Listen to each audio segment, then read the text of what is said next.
gonna give Joseph like 5 more minutes. Probably less. No, you should give him 10. That's enough time for you to have another round of pit people. This is Sad Song. Oh. That one keeps getting hit. Which my last one's probably gonna get hit because I played some Kanye. Oh god. Yeah. So I don't know if this Waluigi thing's gonna get hit, but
oh hurrah!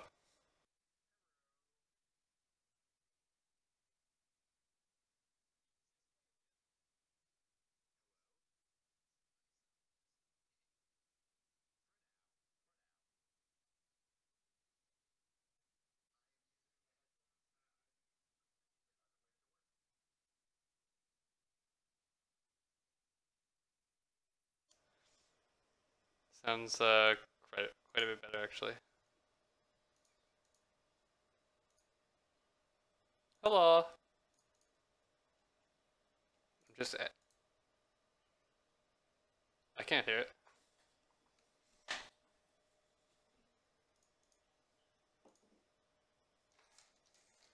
Oh, that'll probably do it.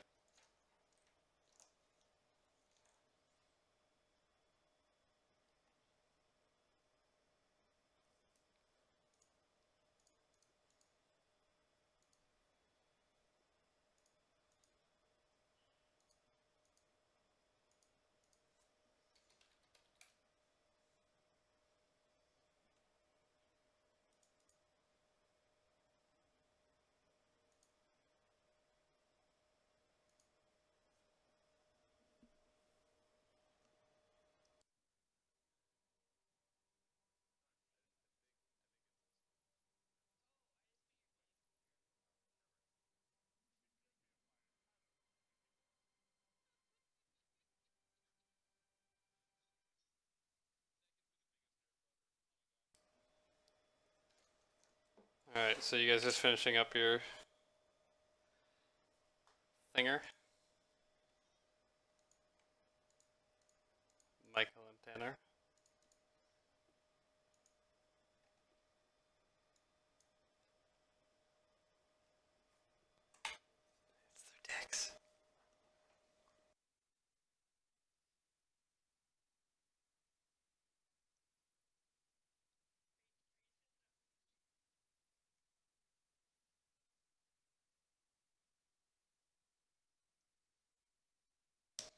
Just so everybody knows, if we get to a point where I need to run a map, I'm going to try something different and add you guys all to a private call in Discord, where then I can throw my video on with no delay. And hopefully it runs well. If it doesn't, then, well, we're fucked for today. And what did you... Greg had a problem with his, and he only got like a tiny little box for a bit. I don't know what he did to fix it. Do you remember? Did you just close Discord? Okay. So let's go, Joseph, Michelle, you guys are good? And Nick's good? Jed? Grant? Okay, I'll take that as a yes. Mike? Tanner? Greg? Alright. Then we, what is playing? What music is Oh, this is playing. I'm gonna close that. I had bat noises in my background. I could figure out what the fuck was making it.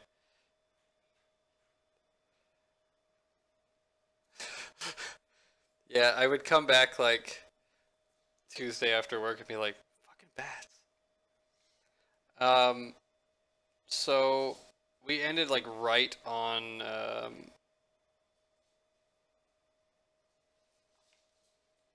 because he's an asshole. I don't have speakers. I don't do that to him. So you guys ended like right after the fight, and we didn't really go from there. Oh, I got it. Michelle's got some reverb here. Yes, you did steal the ship. You guys didn't really do anything past that. One of the captain's guys got on the ship to take it over, and then we stopped at that point. So right after the battle, there's people boarding that ship to kind of go through it. You guys really haven't done anything else. The battle just ended. Does anybody have anything they want to do right away?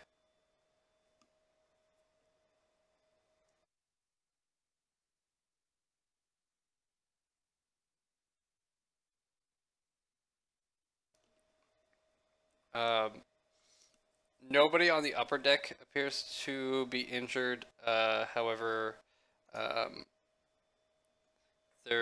once you go downstairs, there was a guy that was kind of manning the position on that crystal that got hit. When it kind of popped from getting hit with the ballista, he got a little bit of shrapnel in him, so he's not feeling too great. Okay. So the rest of the crew's kind of the rest of the crew that hasn't jumped on the other airship has basically gone straight to repairs.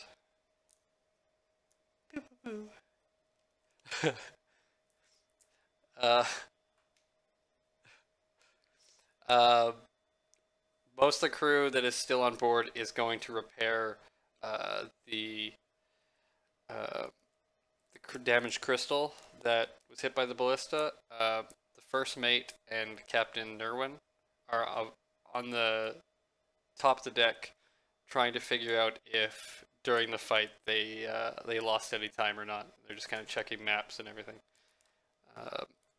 Oh, sorry, the first mate is on board the small ship, so it's just Captain Nerwin.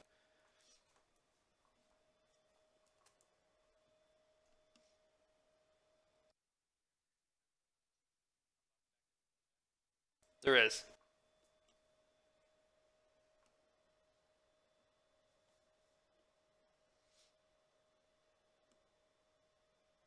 And there they are. There's the cars.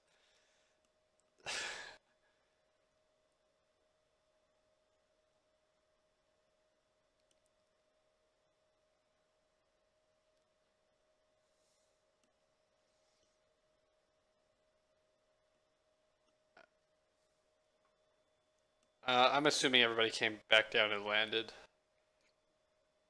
Nobody's gonna fall off the ship if that's what you mean.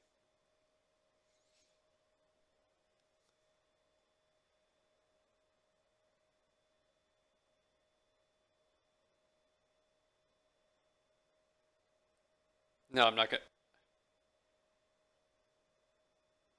Um, I'm not sure, but you can. I mean, it's pulled like right up alongside and tethered now, so people can get across. There's like a large plank put over top to be able to cross.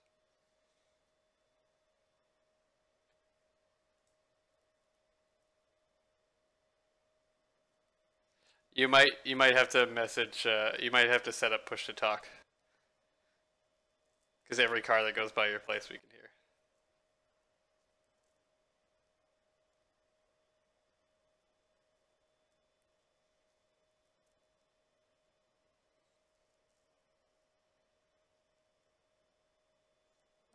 If you're moving around and going like brrrr.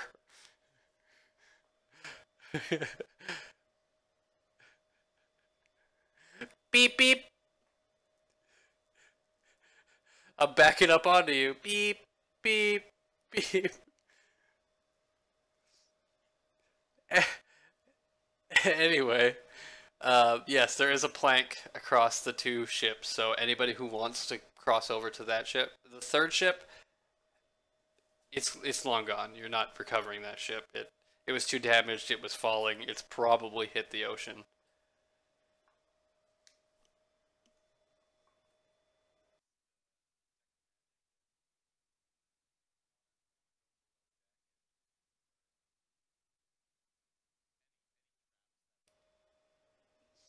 Okay. Make an investigation check. Okay.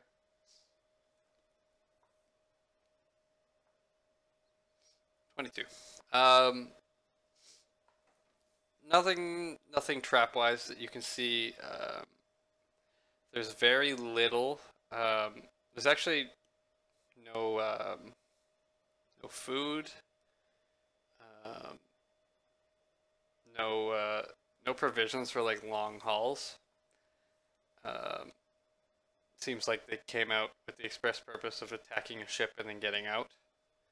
Um, no, nothing in the sense of like magical items or anything like that. Uh, there is one thing that catches your attention though, and you would not have found it without detect magic. Um, but on the ground, kind of near the front of the ship, um, where there is two small portholes where you can look at the front. On the ground, there is about a 2 foot round um, magical sigil on the floor of the ship.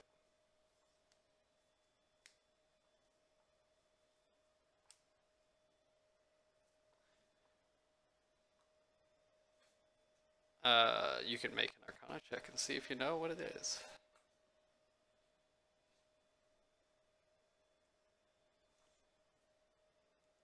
It's spooky.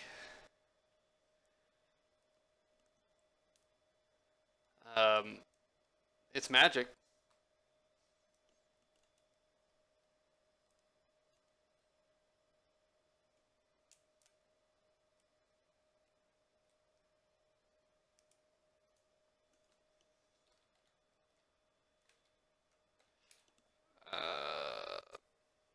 Alright, so the School of Magic is it's conjuration.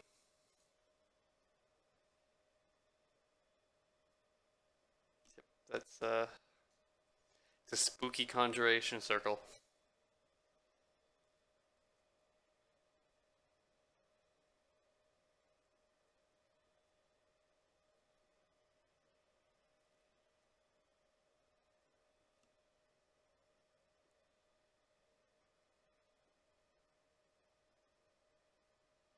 First mate.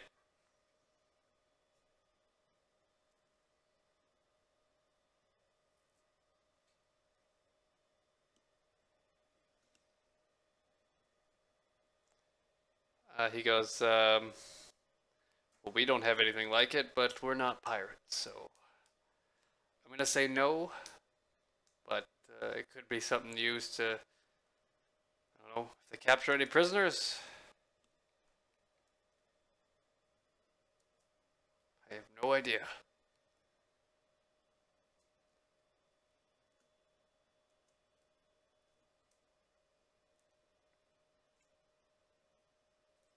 It's a it's a little strange for these pirates to have this. We've encountered them many times before. Normally, their ships are in quite a state of disrepair, and well, to put it lightly, they're not very smart, and usually not smart enough to have magic. So it's a little odd, but you know, maybe they had a good couple of pillages and moved up in the world. Either way, having a second ship is always handy.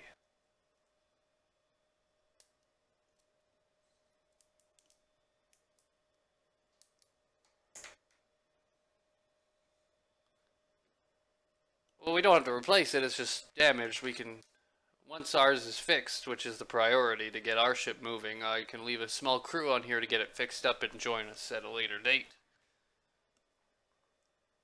We'd like to get our ship up and running first, get it to top speed to get you to the islands within the next day or so. And then we can get this ship to meet up with us.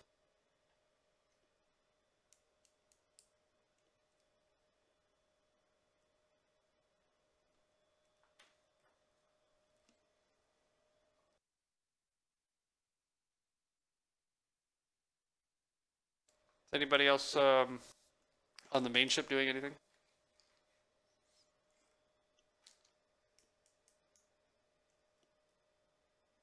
And is anybody specifically above deck or below deck other than Shishun?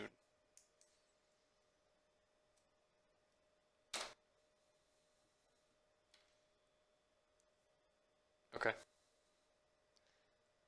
Can I get both Shishun and Remus to make perception checks, please? And if you have advantages based on hearing, then roll that.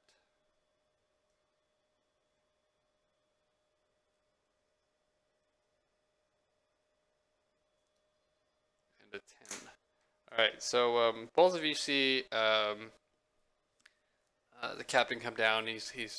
He goes over to his crew, and you guys can both hear him chatting about the state of repairs, when it's going to be up. You hear back and forth. One guy saying to take about an hour, not good enough, back and forth. You know, he's giving his crew like 30 minutes to get it up and running.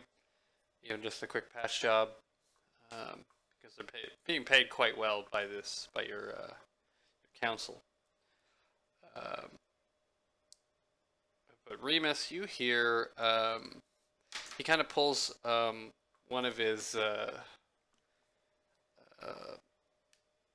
I guess it'd be closer to his like third in command kind of guy. Goes up to him and he kind of takes him aside and tells him something a little more quietly, which you can hear. He just says, "If you don't mind, just see how the other passengers are doing. Don't we want to make sure everything's okay in there." And the one guy nods and then goes toward the front of the ship, where there's a door into what you assume was the captain's quarters. And he unlocks that door, goes in there, closes it, and you hear it lock behind him. Then the captain turns back to his crew, turns to you two, gives a nod, and then goes back up on top of the ship.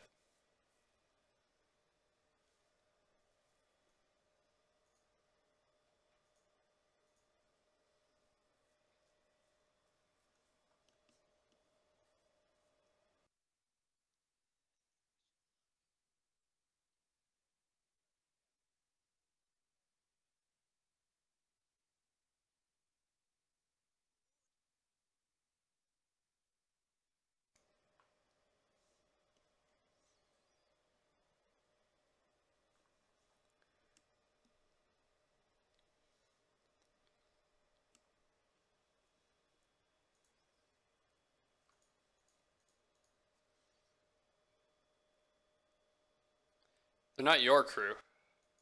They're the captain's crew. I mean, they're friendly. They're on your side. The captain is. He works for the council. He's, as far as you know, he's probably one of the council members' men.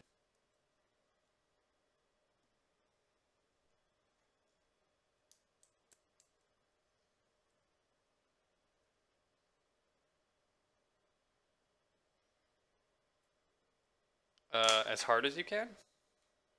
Okay. So you knock. Yeah, you're knocking loud enough so somebody hears. Yeah, so you knock on the door.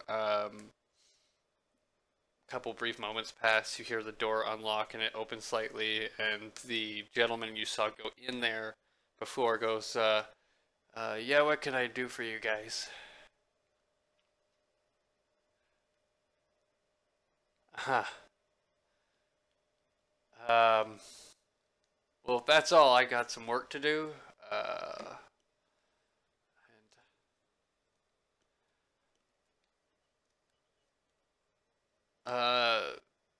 No, you guys sleep with the food.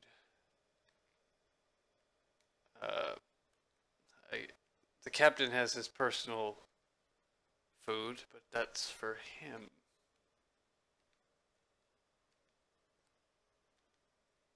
I'm just keeping tabs on the captain's business. There was some hull damage, and I just wanted to check out, make sure everything was all right in here.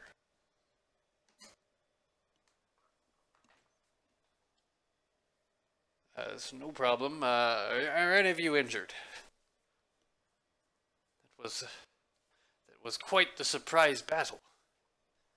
But we got to see the full power of the Sky Bitch.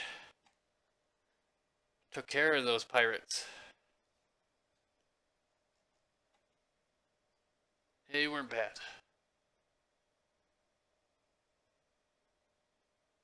Well, anyway, I'm gonna get going now. Bye. Closes the door, locks it. You can kind of hear him step away from the door.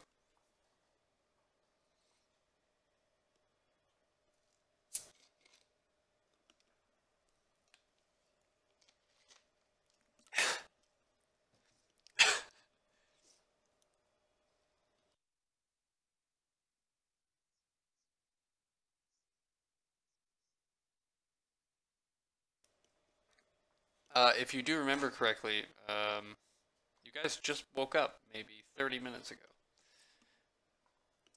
You're probably not that tired. Oh yeah, it's still going. It's just not it's being repaired to get back to top speed. Because at its current speed, it'll take a couple days. If once they get it repaired, it'll be at top speed, and you'll get there within a few more hours. Which I have should open up this map. Move you guys back over here.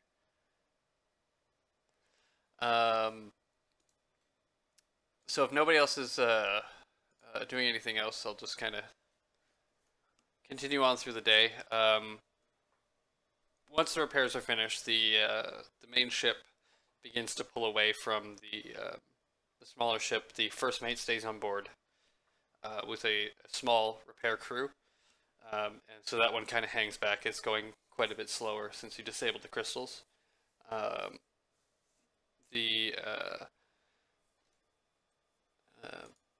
Okay. The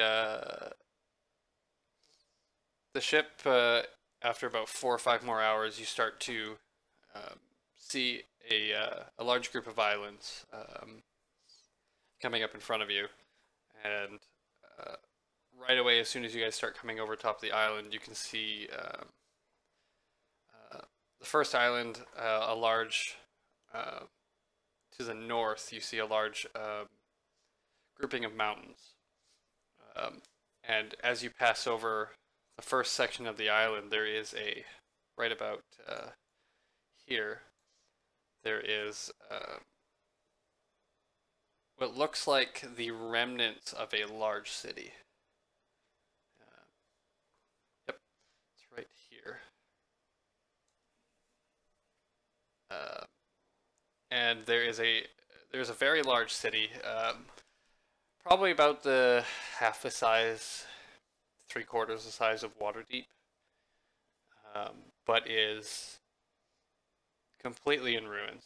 Not smoldering ruins or anything. It looks like whatever happened here happened a while ago, but the city is in ruins. A few of the crew of the ship, as it's passing over, kind of look down. A couple of them whip out telescopes and kind of scan the city. But the ship doesn't stop and continues onwards. You kind of pass across this island. There's, other than the mountains in the city, it's a very large forested island. And it starts to turn south and takes you to this southern large island with another large mountain range. And it starts to take you up and over this mountain range. And as you get up and over, you start to see the top of it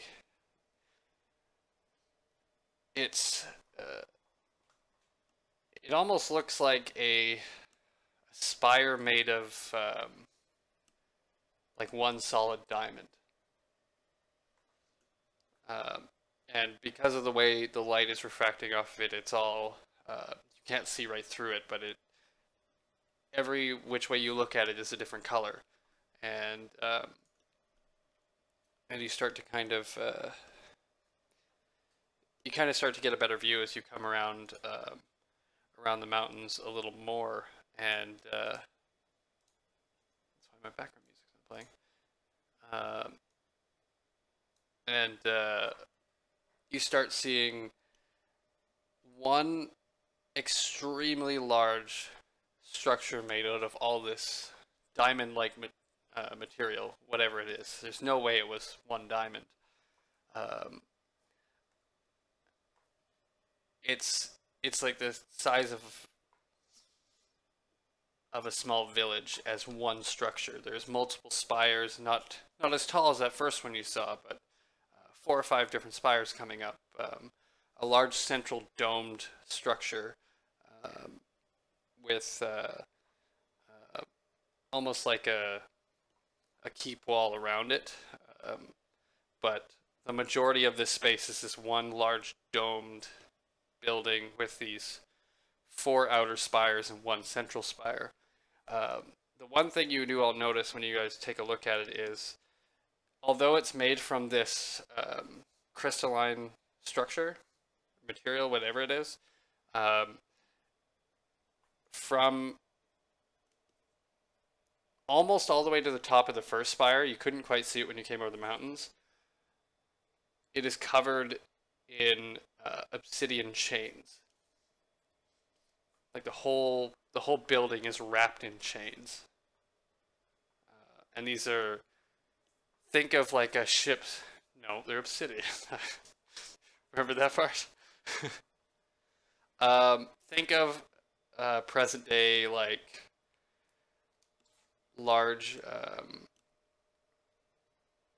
ships, the chains on like large ships anchors, extremely large chains. Like, you could not, the group of you probably could not pick up one link.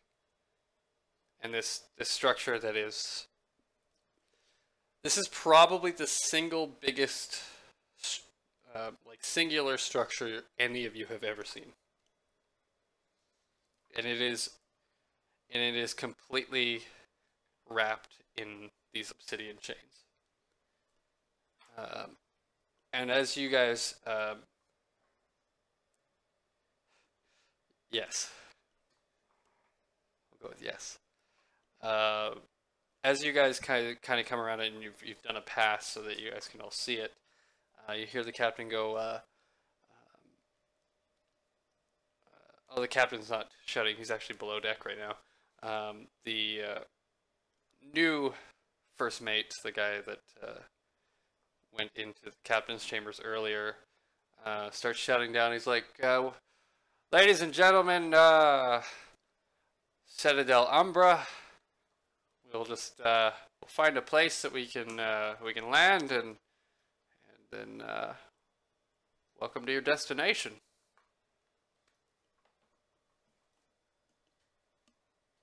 Any of you guys want to do anything before leaving the ship? Place called Citadel Umbra.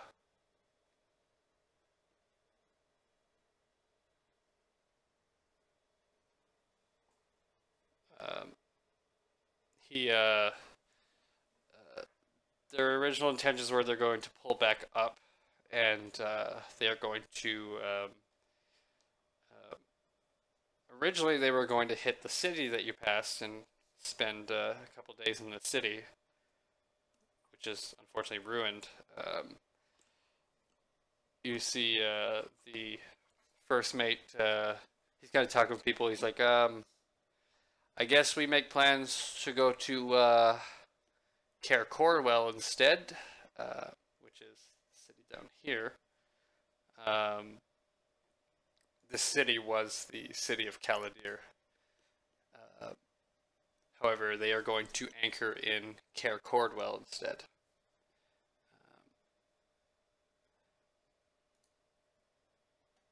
I will spell it for you. Let me just get the exact spelling here. I have to enhance. Enhance. C-A-E-R. C-O-R-W-E-L-L. And Caladir is C-A-L-L-I-D-Y-R-R.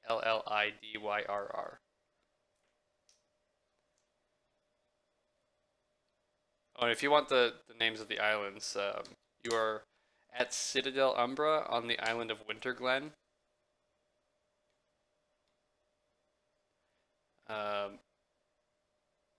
And Caladir was on the isle of, the island of Alaron.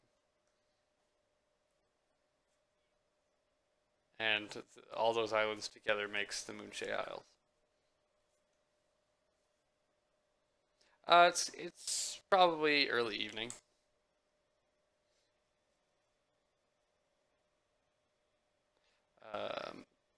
It is not.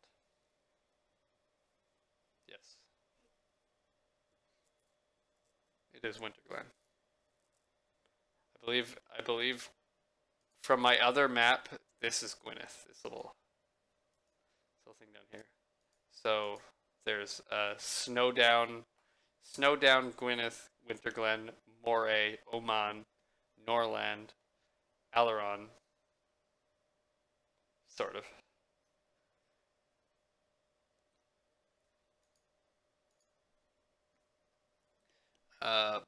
Most of you probably know very little about the Moonshae. They've kind of been their own entity for a long time. You don't hear much about them, and that's probably why they're trying to get brought into this council, just expand their reach. So the ship is going to anchor in Cair Corwell.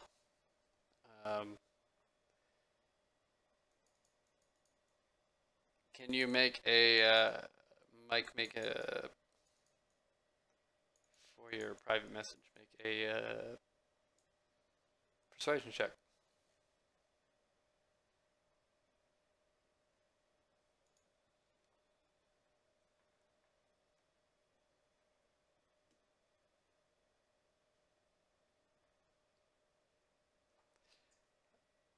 He says you guys can, because it's going to be a couple days before that ship gets here, and they have no way of contacting at the moment.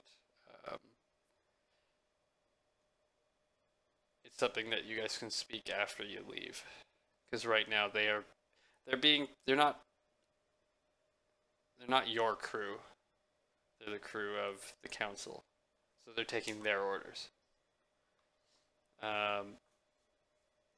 However, he does give you personally a small orb.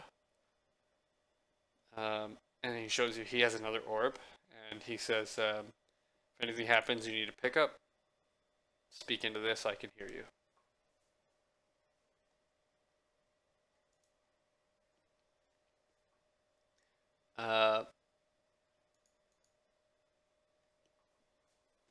It's good enough.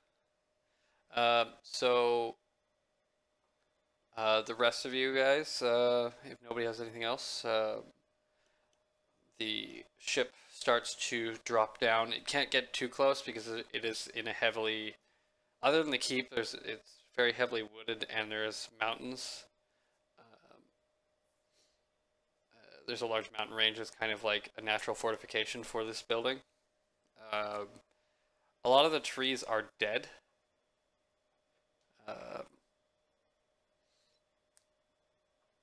Not they appear dead. They have no leaves, but they're not. There's not much deadfall, so it could just be that time of year here. You don't know what the climate's like,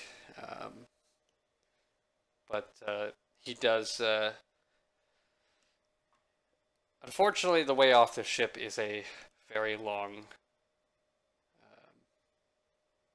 rope ladder. So he gets about 100 feet off the ground, drops the rope ladder, and says, "Please don't fall. We don't have insurance."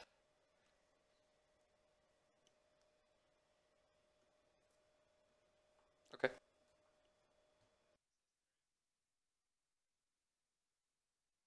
So right where he's dropping you, right where you go down, there's kind of a clearing, a small, very small clearing of these trees. And when you get down there, you get a better look. The trees aren't dead; they're just not. They're not producing any leaves. But there's no leaves on the ground, so these might be a type of tree you don't know of. But the area he's also landing you has a pathway between the trees that looks like it leads up to Spout. You could just kind of make out the wall of this building. No people. Quiet. Peaceful. Nothing's jumped out to attack you. Seems safe.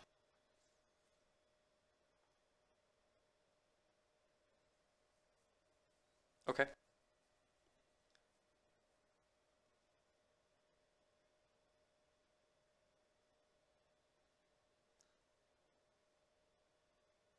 Okay. Speak with plants. I just want to get exactly. Hey, you tell him. Giant scorpion for life. Yeah, okay. You were a whale once. Okay.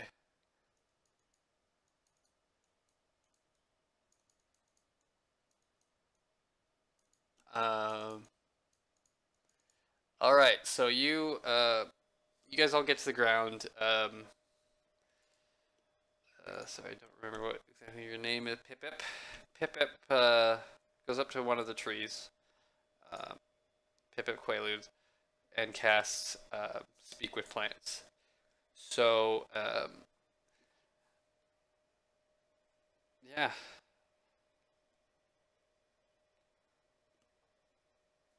Who you calling unhealthy?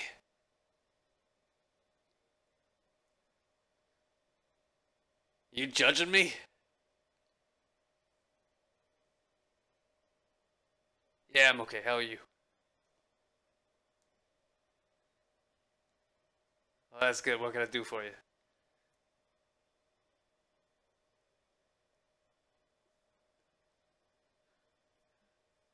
I don't know. I haven't grown leaves in a long time. Seems to be nobody bugs me.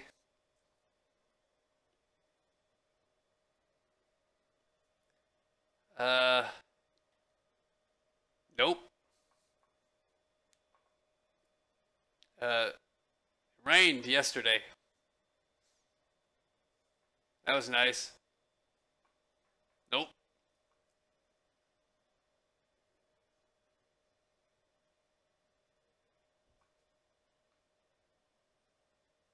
Don't judge me.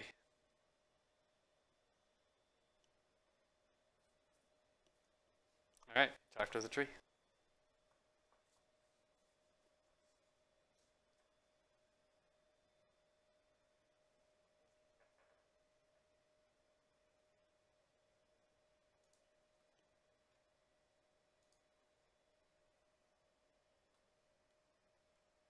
So what do you guys want to do?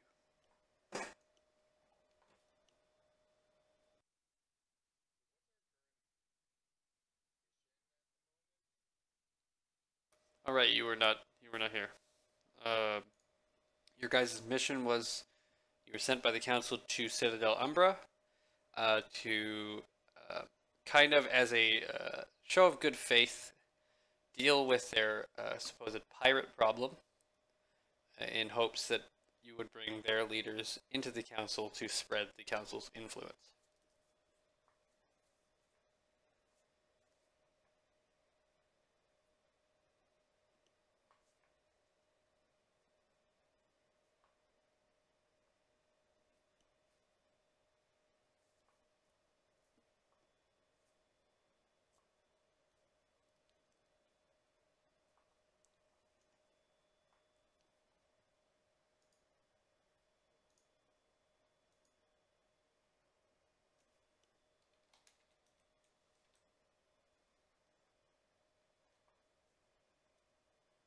Okay.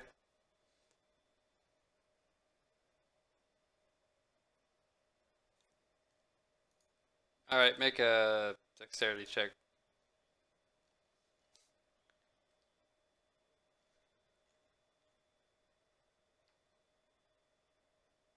Alright, that's good enough. He looks pretty cool.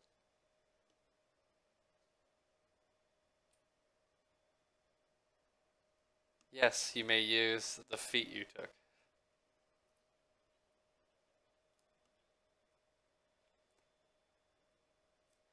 Which, by the way, he's a wizard that took athletics. So he could do a standing backflip. Roll.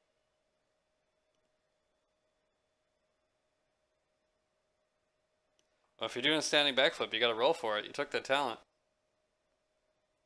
Or that feat. Athletics.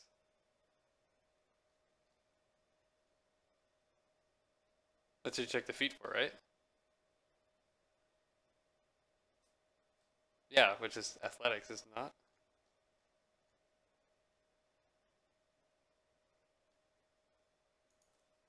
Athlete.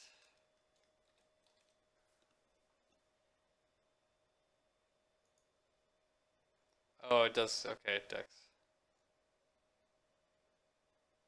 Athlete. How big are the trees?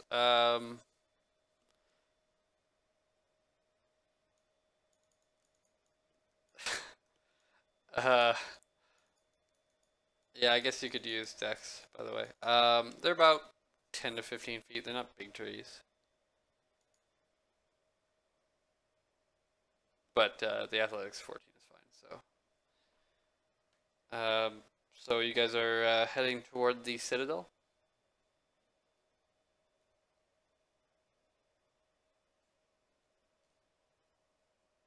Okay.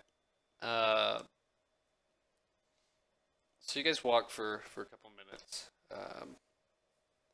through the path that's cleared, and you get to you start to get about 50 feet out from this. As you get closer, you can see there is a crystalline gate on the front. It is not covered in chains. However, there is a a small man standing outside. Tiefling. Tiefling.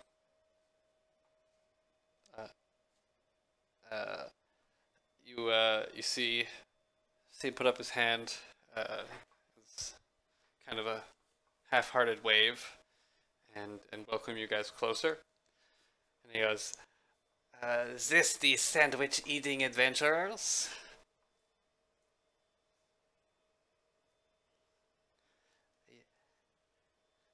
Yes, we've been expecting you. I am Councillor Murmur. If you could please follow me, my High Chancellor has been waiting for you. He kind of puts up his hand again toward the gate, and the gate seems to open on its own.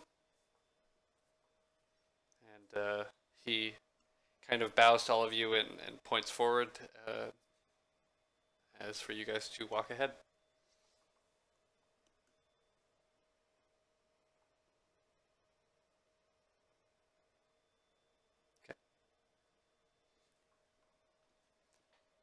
Every single person that goes past, he gets a little.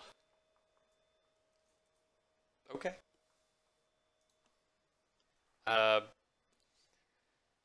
It sounds like he is truthful in that his leader was waiting for you and expecting you. And that he is indeed here to greet you.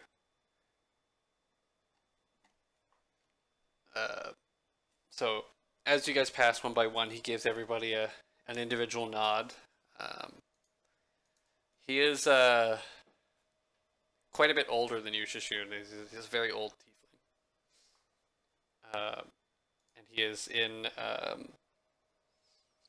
kind of black robes, and he's got chains around his wrists, chains around his neck, and where there would normally be a belt is also an obsidian chain. Not in the sense that he is a prisoner, but more in the sense that this seems to be kind of like a sigil for these people.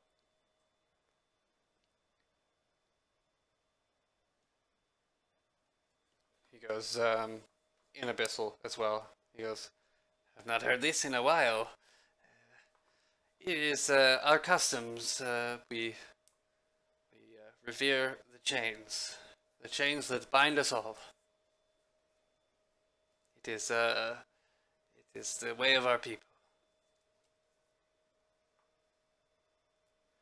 Yes, well, we do not get many visitors. That's why we called for help with your council. Please, the High Chancellor is waiting. We do not want to keep him waiting.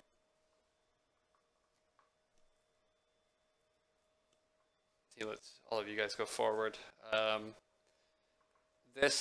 Although this gate opened in the outer wall of the structure, it doesn't lead into a courtyard, it leads into a hall. And once you're inside, although the outside was like a white crystalline structure, the inside is almost entirely obsidian. There is banners as you pass. There's like Wallsconce banner, and the all the banners are red outlined, black banners with a red circle in the middle, with a spiraling chain as the sigil. So it seems this is a recurring theme in this place. He leads you all forward, and you haven't no guards, no people. Doesn't seem like there's a lot of fanfare to you guys coming, but he leads you down this long hall, and it's very plain. It's all this dark obsidian material, banners. There's a couple decorative suits of armor on the walls. No paintings, nothing like that. There's a little bit of outside light coming in from the ceiling with small portals cut out, and then that's when you can see the crystal. Um, and he takes you in, and you travel for probably a good 100 feet, get to another set of gates, and he signals everybody to hold, comes to the front of all of you, and says, please, if you could, we do not get many guests, but just give a courtesy bow to the High Chancellor. He does not see many people. It would be nice. Yes? Oh, not to me. I am not the Chancellor. But that is good. I like this. You know what? Let's all practice. Everybody bow, please.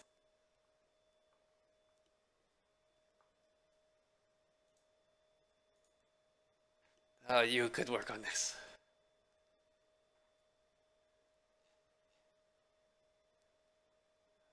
I don't know what that is, but you could do this.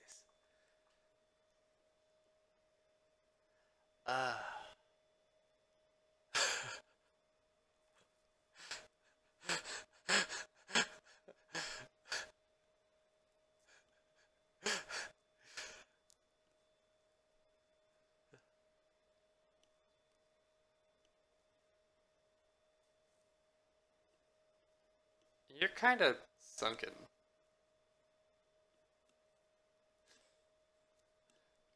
Um, so you guys all bow except probably not Grood, because he's a tree. Okay. He gives everybody a nod and goes, "Okay, this will do." And he waves his arm again, and the gate in front opens. This opens up to a from the inside shape. You think it might be part of the dome structure that you saw, but a very small portion of it. This is a fairly large chamber. You can see now there are a few soldiers in black armor, black plate mail with some red lines on it, painted on it, it seems. They all wear the same sigil, all with lances in their hands. Not in a threatening look, this is would appear to be some sort of throne room, as there is, sitting on the far wall about 50 feet ahead, there is a large silver throne, not obsidian, the only thing in this room that isn't obsidian. Silver throne with a human, younger, probably late 20s, mid 30s human male sitting in it with, he's actually wearing fine red robes with black accents to it, as well as chains, almost the same as the tiefling. Standing beside him is a much older human male in red and black with chains as well, and a very heavily armored man that you can't see his face. You're not quite sure. He seems as tall as a human, standing beside him with a two-handed axe. And as you guys walk into this chamber, a murmur comes to the front of you guys again. He goes, "This is where you bow."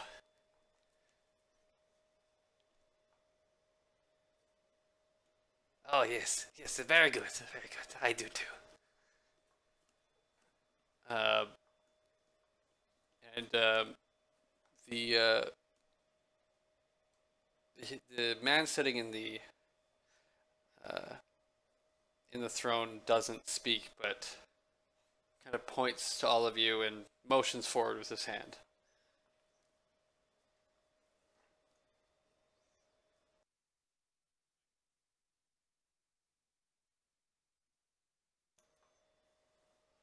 Is anybody not stepping up?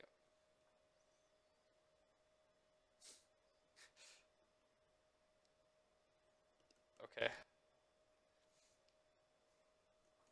So you guys move forward, and as you get about 20 feet away from him, um, the older gentleman goes, "I think that's close enough."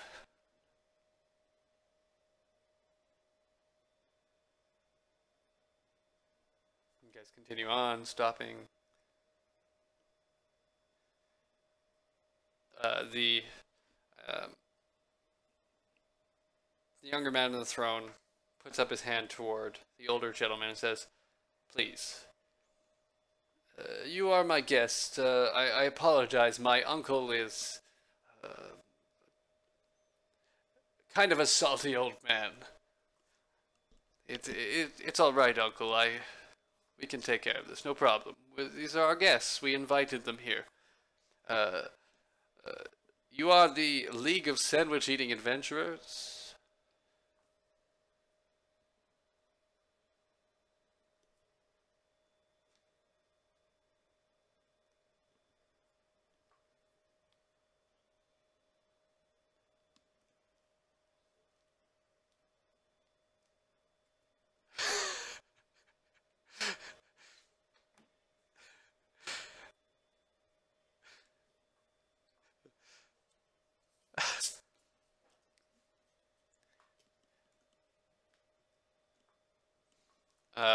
As you say that, um, the old man again says, "You will address the High Chancellor by his full title and name." Again, the man in the throne goes, "Uncle, please, it's all right. I apologize again. I am High Chancellor Eaton.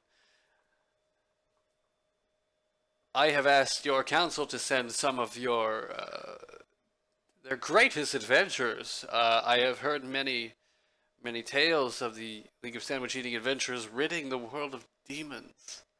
Now, I thought these were stories, but a few of you turned out to be real people. I am very honored to meet all of you."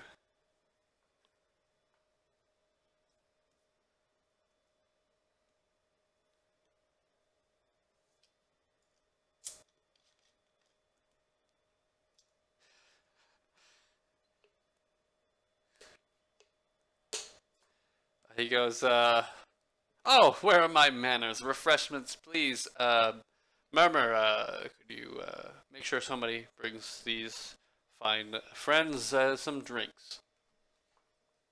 And he goes, "Ah, yes, I go right now." And he wanders off. And he goes, "Well, please tell me some of your tales. What was it like to fight the demons?"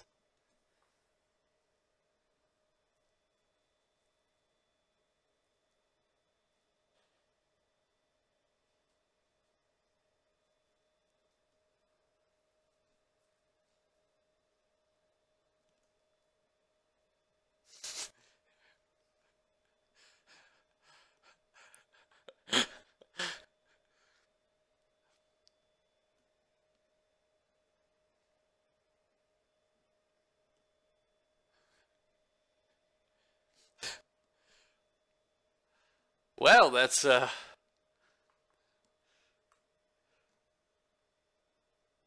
right then. Enough of that. You see the older man going, "Why did we invite these people?" Anyway, I apologize. We should get straight to the point. Your time is valuable, as is mine, of course. I have a whole country to run. We called for you to deal with some pirate troubles that we are having. I have been told you've encountered a couple. Yes, I assumed you would. I must confess something to all of you. I did not call you here to deal with pirates. If we needed to deal with pirates, we have many men that could deal with some lowly pirates, a couple airships of our own. But since we don't have good contact with the rest of the world, we thought we would use that as an easier invitation. I apologize if I have misled you. But I have a much larger problem on my hands that I have tried to solve, but I unfortunately cannot. I'm having a problem with dragons.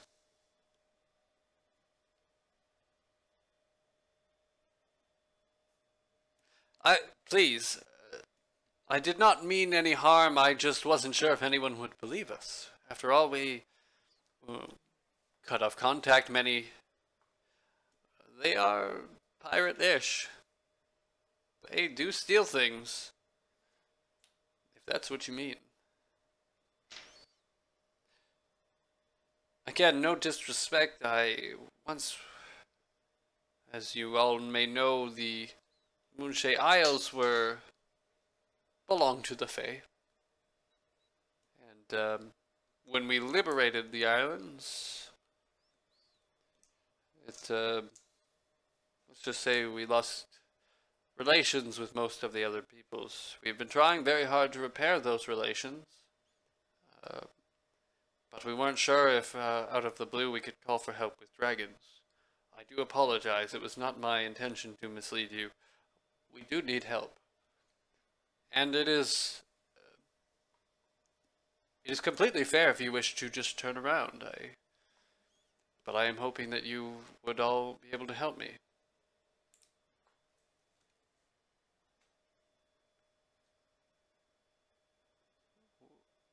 Well, I would once again return the Moonshae to the rest of Faerun, and we would become one kingdom together. I would join your council. You would gain all the benefits of my people, and of course we would join in the payments to such adventurers like yourself.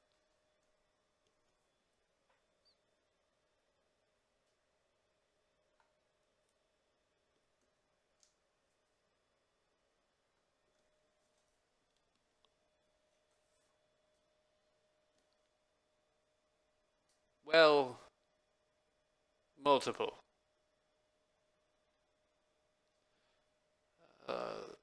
We have always had dragons on the islands. They've never really been an issue. There has been a dragon that has inhabited each one of the islands. Different colors, different temperaments, but they have all had their territories and they keep to themselves. We have kept them at bay for many years by giving them the spoils the pirates steal from others. That has kept them at bay. However, unfortunately, together they have attacked one of my temples. 2 dragons that are working together. I have spoken many times with these dragons, and now they are angry beasts, but never did I think they would do this to me.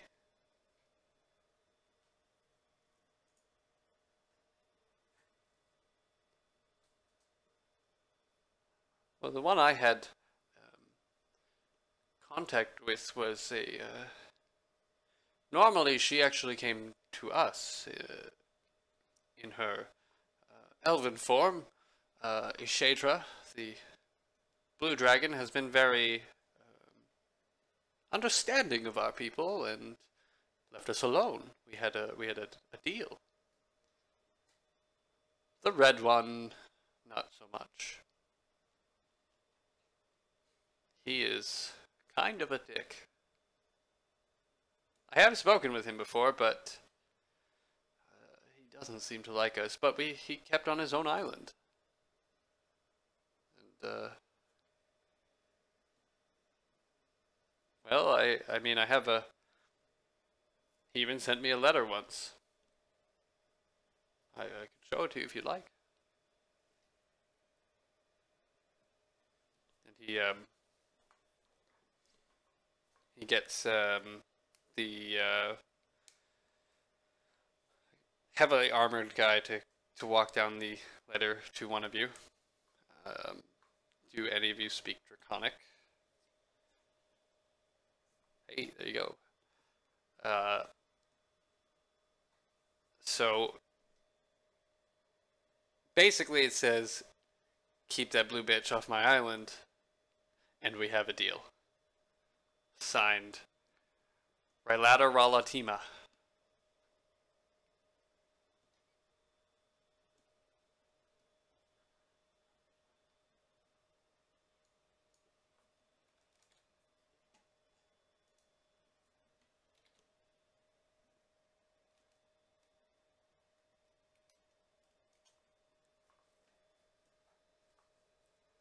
That's the red dragon.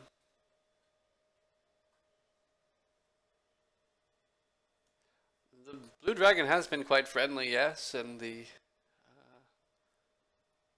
red dragon left us alone, just didn't want the blue dragon to come onto his island. Seemed like a fair deal. I never expected them to attack my temple together.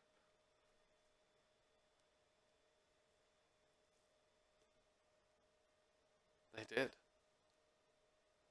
Yes. Well, that's why I called all of you. I'm not going to go and talk to two angry dragons. I sent... that was an unfortunate incident. That happened a while back before I was in charge. That was my grandfather. He gave that town to the Fae as payment for my ancestors taking the citadel from them, and they revolted. My grandfather put them down. I don't agree with his tactics, but that is in the past.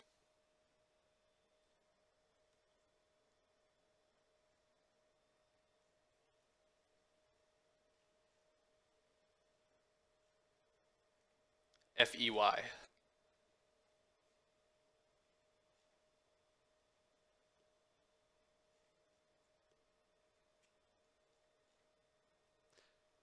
This structure, no, I do not know how it was built. It is gorgeous construction. Definitely Fae in origin. It is a wonderful temple, but didn't have our sigil. Had to add that later.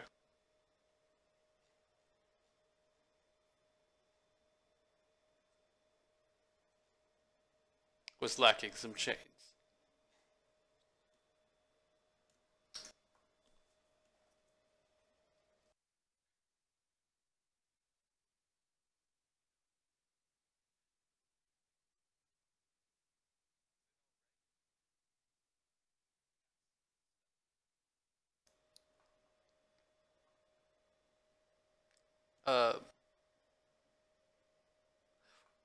Well, I could save you the trouble. This building is magical. I appreciate you asking, but if you wish to know anything, as soon as Counselor Murmur is back, he can take you all around the fortress.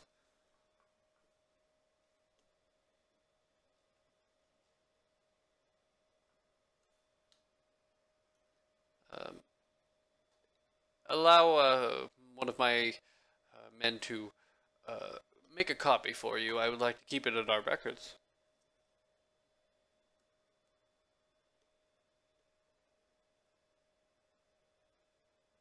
It's easy enough to make a copy. We can do it within the hour.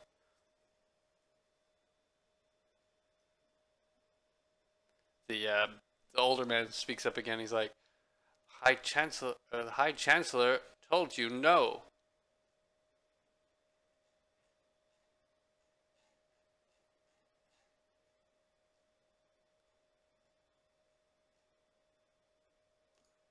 Fine, give it back.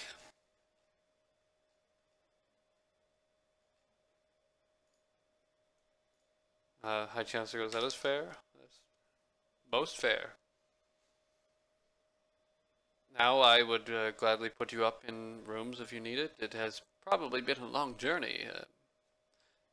Dinner and drinks on me.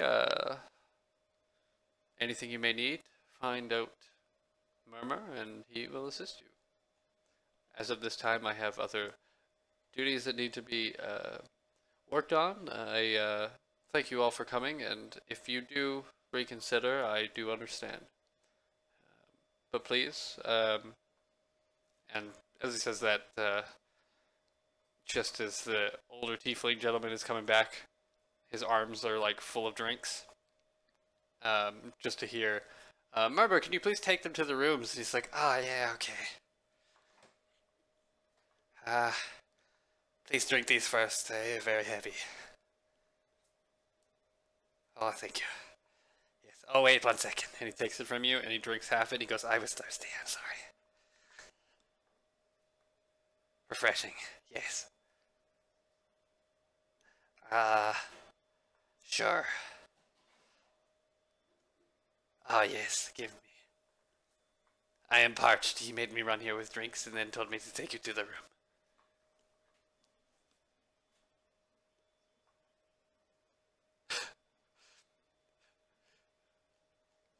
I thought Joseph was playing Nora.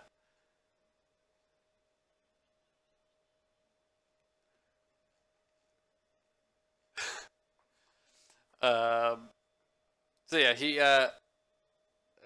any of you else wanted to, say anything to the Chancellor before Murmur takes you out?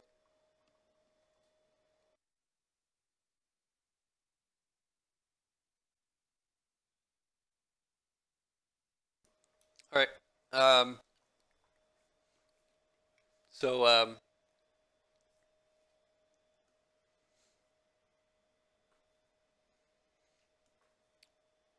nobody asked that information.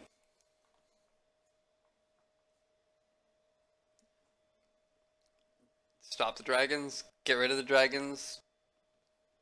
I mean, it's a red and a blue dragon. They're not the most good.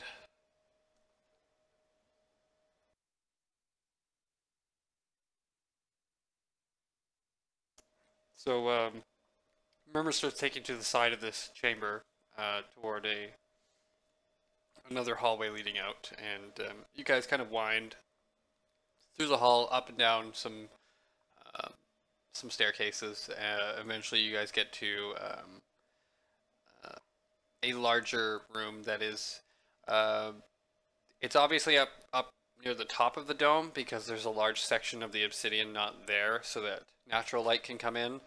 It is very hastily and very shittily made up in almost like handmade banners of different territories of Faerun, almost to try to make you guys seem at home, but they don't really know what your banners are like or what anything's like on the mainland. So it's just kind of like antique furniture from different locations around the world that don't make sense being together. Almost like child's drawings, banners of different houses of different peoples. There is a map on the wall that has very good detail of the Moonshae.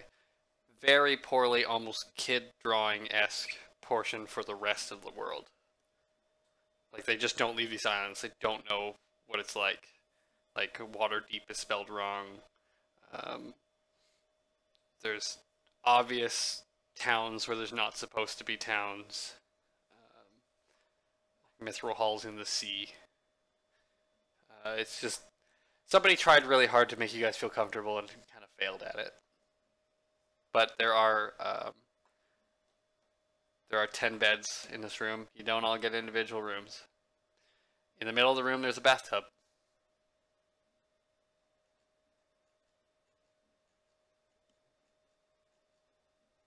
Well, there's no water in it. It's like a one-person bathtub.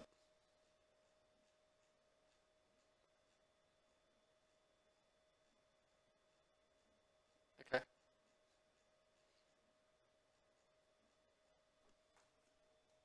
So at this point, I think we will take a 5-10 minute break. Make a drink, go to the bathroom, do that kind of shit. And come back at 9 o'clock.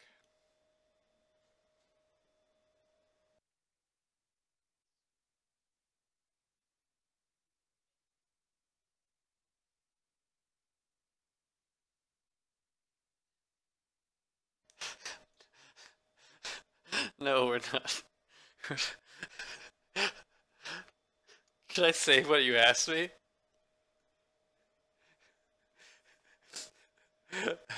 Krugs, are we in North Korea? No, you're not in North Korea. That's the North Sword Coast.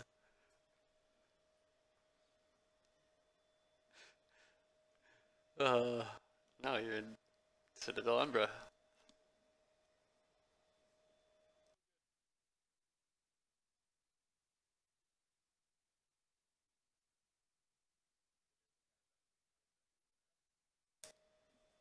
If that's the way you want to solve the problem, then sure. I don't know if you guys even agreed to do it. That's what he asked you guys to deal with a dragon problem.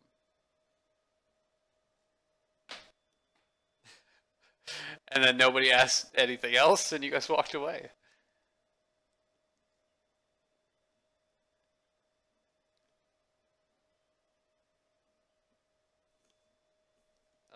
When we're back from break, yes. Because there are people not here right now, and I'm gonna go get some water real quick.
I'm back.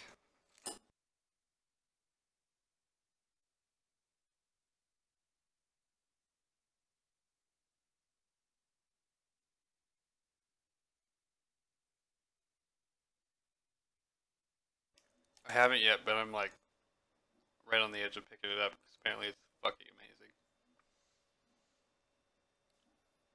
The first one did?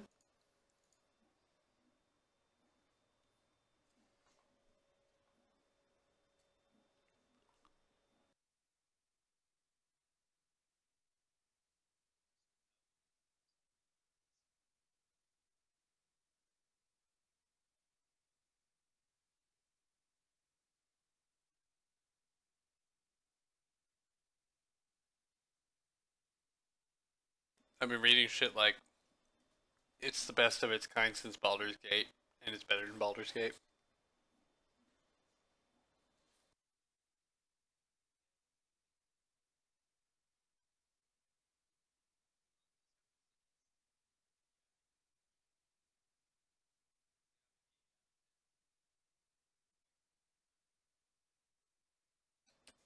I've always wanted to pick up fucking Vermintide, the Warhammer Left 4 Dead style game. No, fantasy.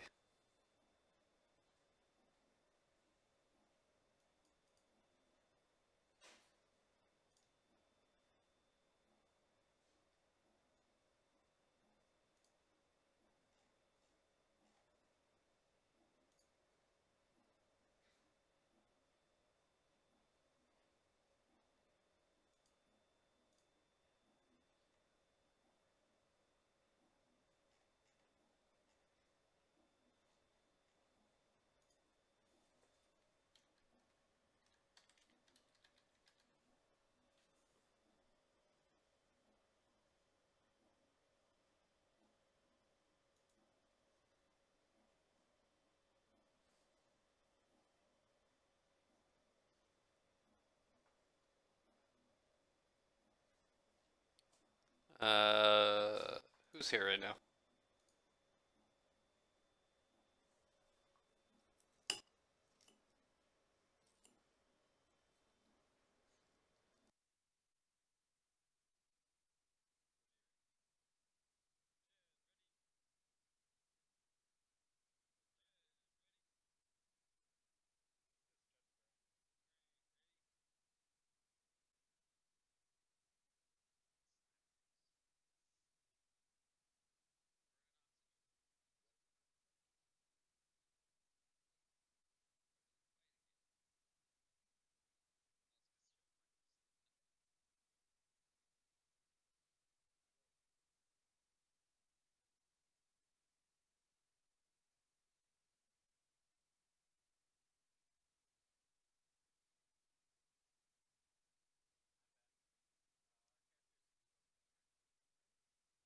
No, it's getting pretty late now.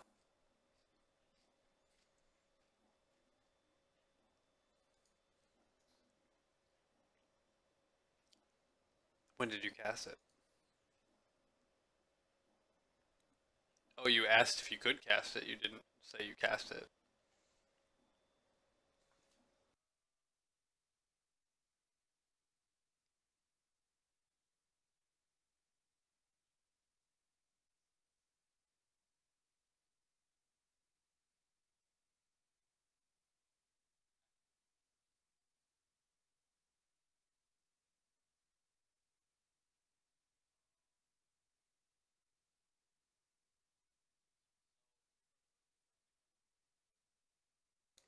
Yes.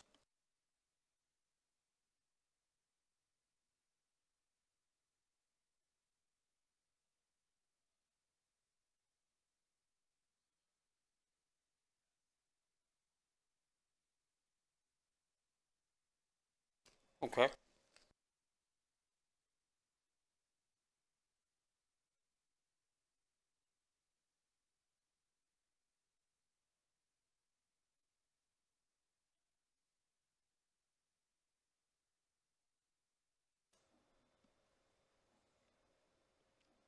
Okay.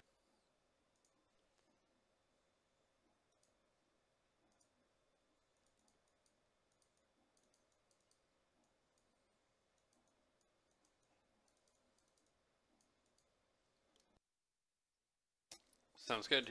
You have locked yourself in.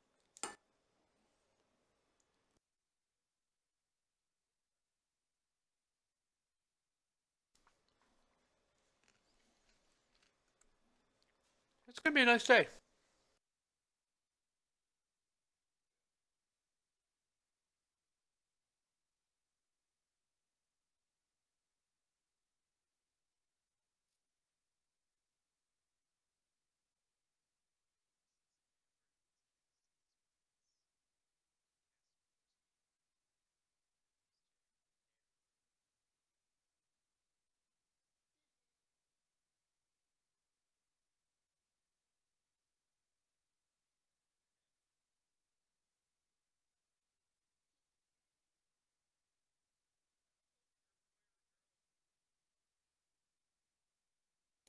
Neither does it.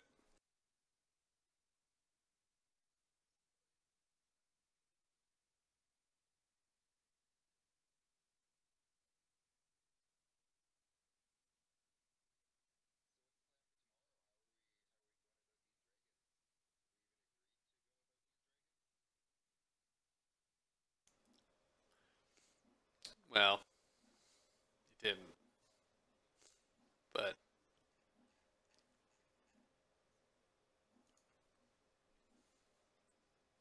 you guys are kind of getting the planning phase here.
You were indeed the last person.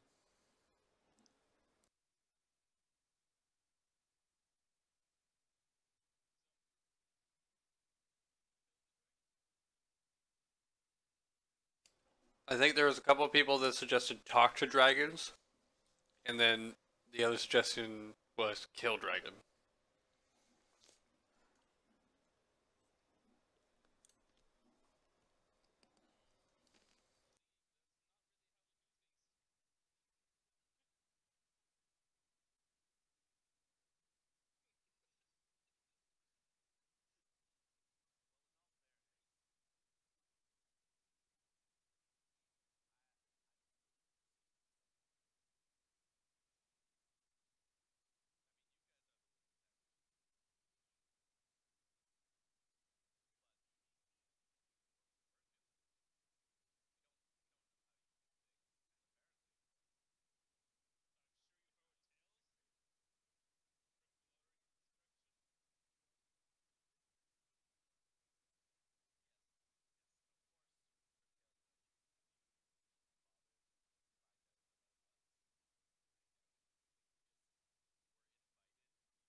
So what you're saying is the tales of your adventures from the past were today.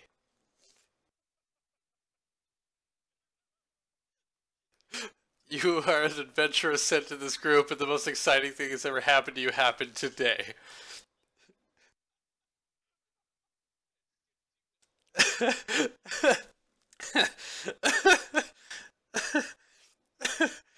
That's the best.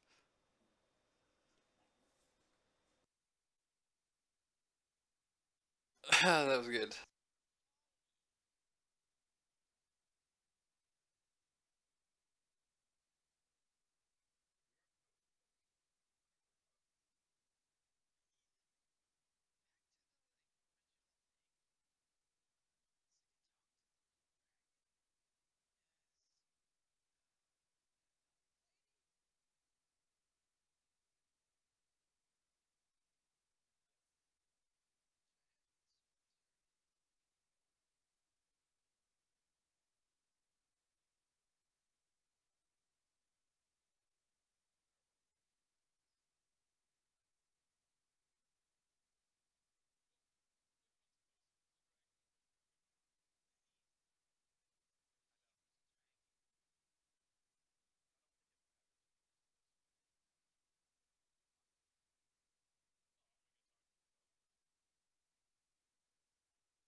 Uh, the information you guys did get from the High Chancellor, they are currently both attacking a temple.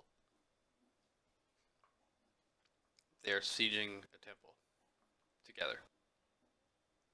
One of his, you just ask.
I think you can scry on them because you know their names.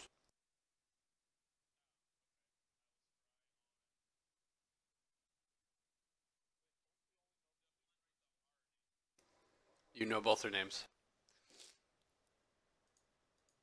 That wasn't it.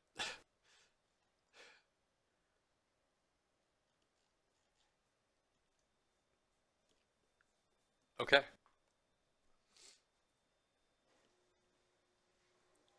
The red one is Rylatar Rala Tima. The blue one is Ishedra.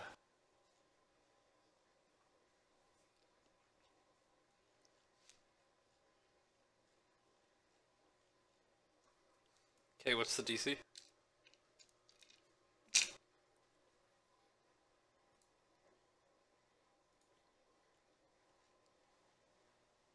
Um, Let me check the item.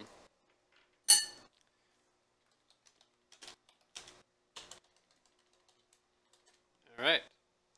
So you focus on your crystal ball, focusing on the name of a red dragon that resides in this group of islands. What is his? And you focus in, and your vision starts to zoom out, and then zoom in on an island in the center of the group of islands. It's one of the smaller islands, and it zooms in, and you can start to see uh, a path uh, in a mountain It's almost carved. There's a small crevasse that twists and turns. As your vision moves through there, you can see a couple of soldiers in black gear running down this path. It zooms past them. You can see kind of the outline of a large um, obsidian temple covered in chains that is partially on fire. And you zoom in again to see a very large red dragon um, who is standing beside a smaller woman, blue hair, blue robes, as she is pointing at a man in black robes as the dragon then rips him in half.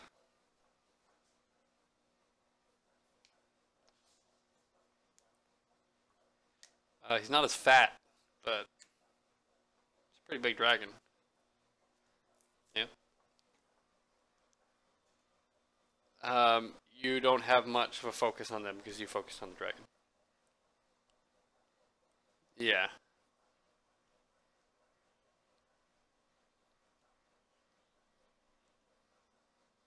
Um,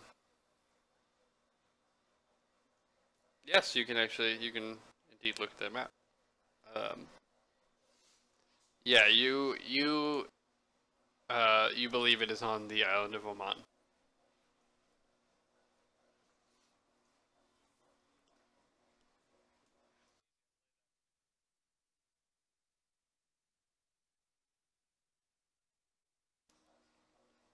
Okay.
So you guys want to sleep and go in the morning?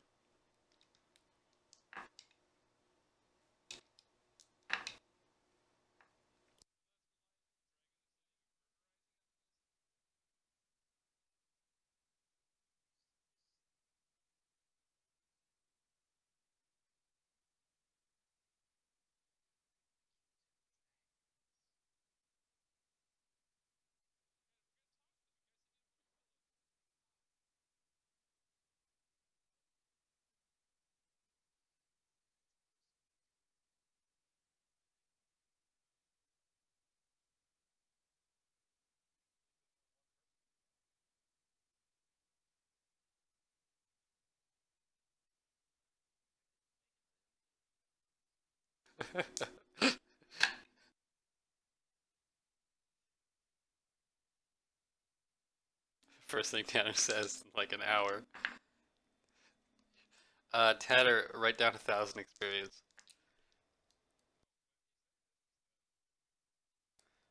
Tanner's getting experience for good RP.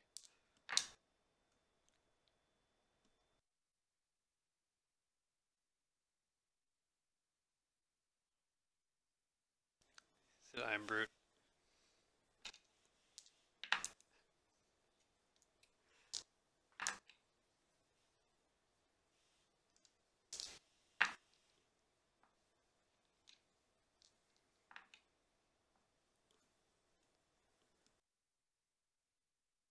Alright, so you can speak all languages?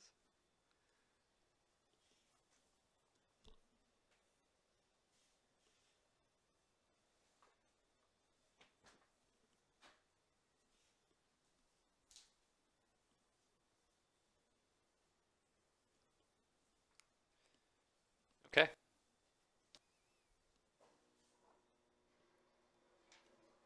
Cat, those are my dice.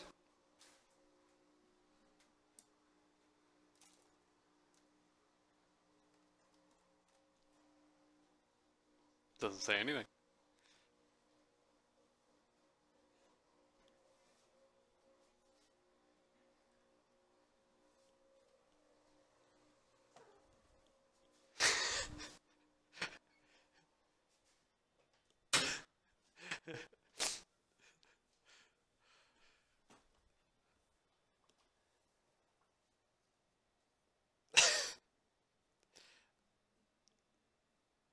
I guess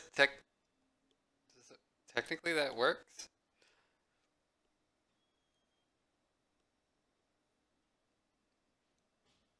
It's up to him if he wants to say anything.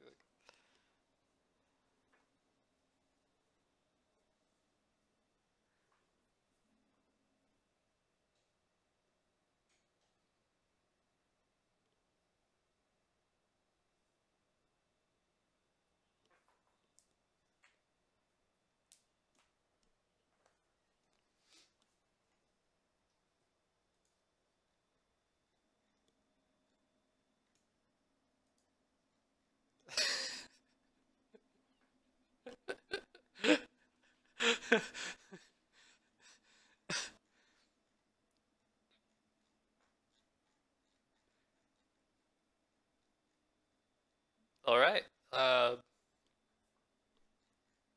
What's your plan? Group. This,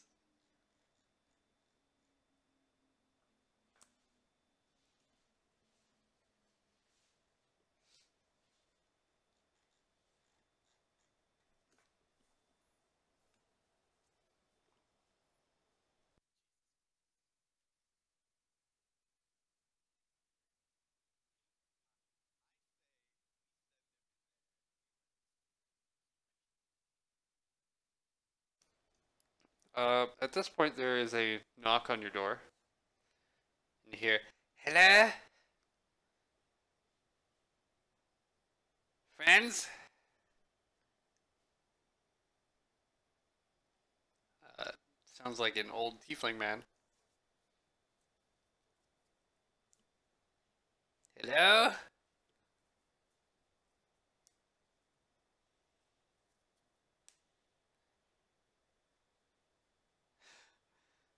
I don't have those. I brought more ale. Yes. No, thank you for coming to help us. You will help us, right? Oh, yes, okay. How are you gonna do that?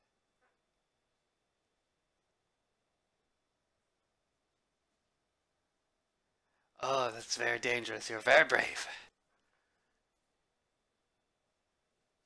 Oh, yes. We should bow again. Oh, yes. I like this one. Okay.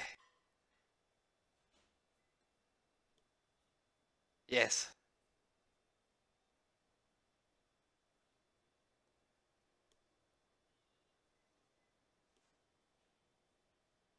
Yes, they are, of course. Oh, that's a lot of weight for me to carry.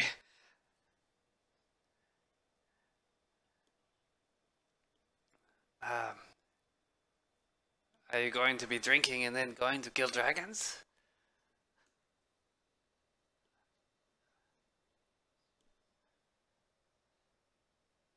Ah, okay. When are you going there?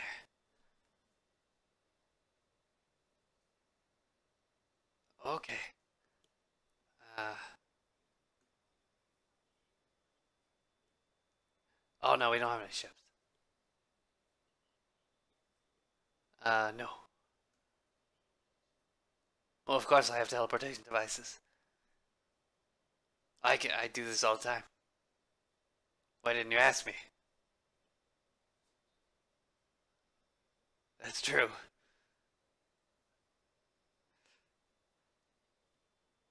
Sure.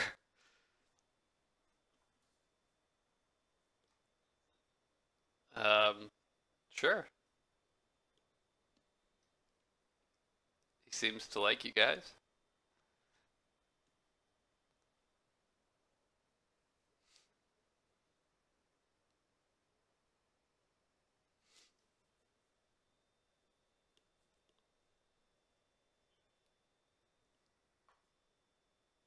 $2 days, 3 days, ish.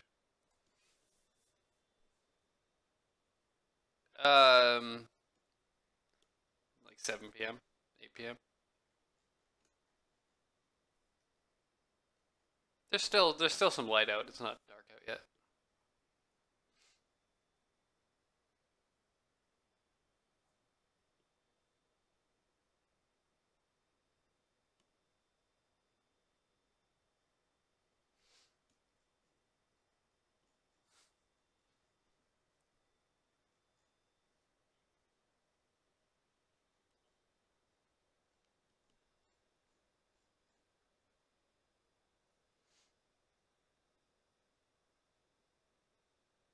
Oh, you saw him kill a man in black robes?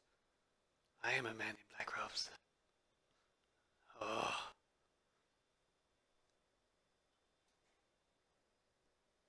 well, yes, we have worshippers. Oh no, people are dying. That's a no-no.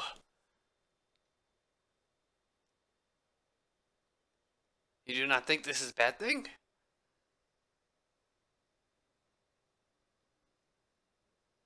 Not from dragons.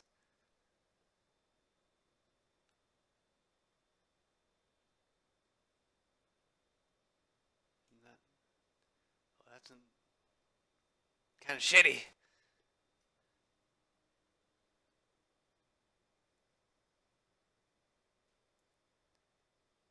Yeah,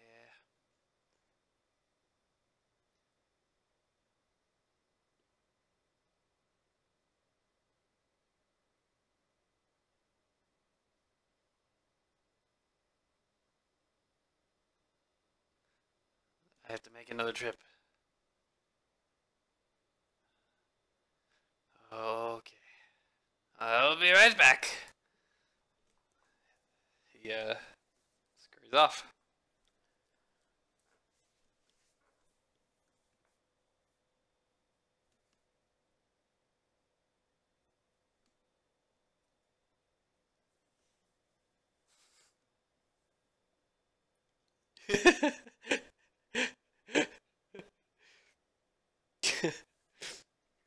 Michelle's a laugh track.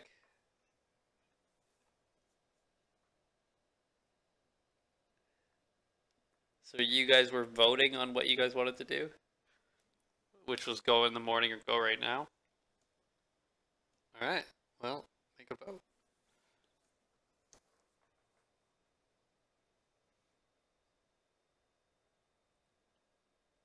Yeah, you would have.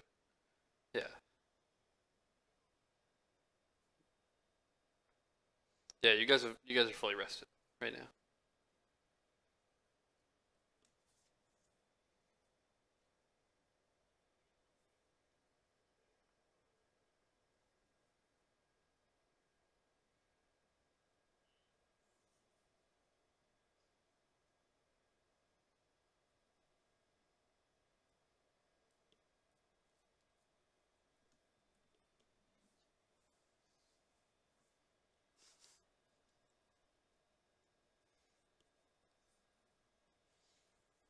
So you just heard one person go, "Yeah, I want to go today," and then say, "Yeah, today."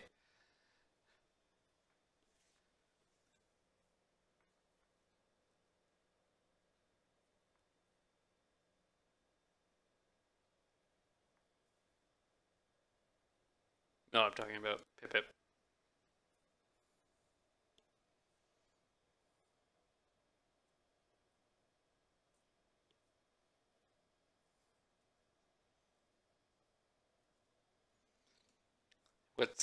What's Brood's vote?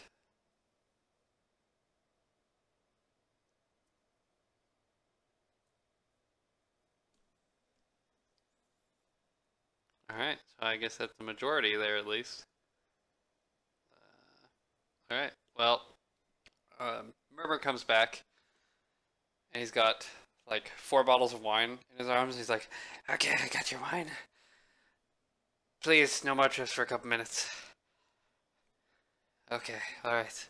We just hang out here for the night.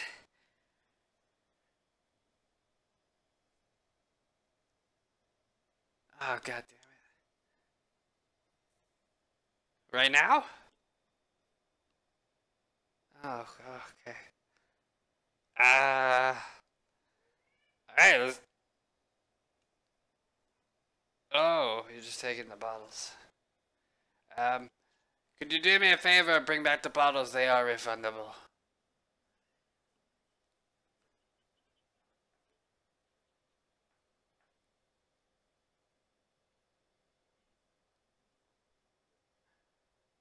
Oh, I don't know.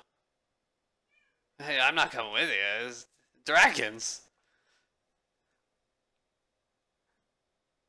So I'm just gonna make you a teleportation circle right now. Yeah. No, it's my hands. You cannot have them. You cannot have my hands. They are my hands.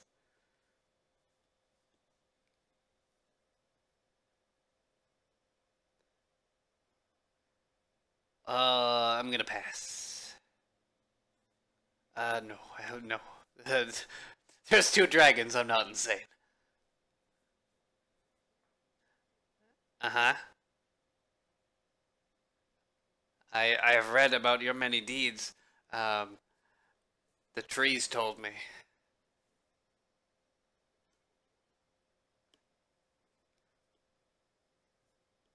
Yep, so I'm gonna pass. Well, I'm just gonna make a circle.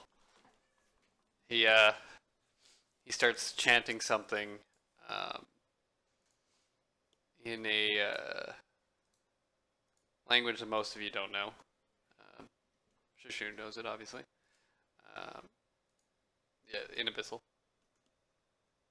Oh. Well, he is chanting the words to make a teleportation circle. And on the ground in front of all of you, a large circle appears, crimson red, um, almost like it draws itself out in flames before connecting all together to make the sigil on the ground.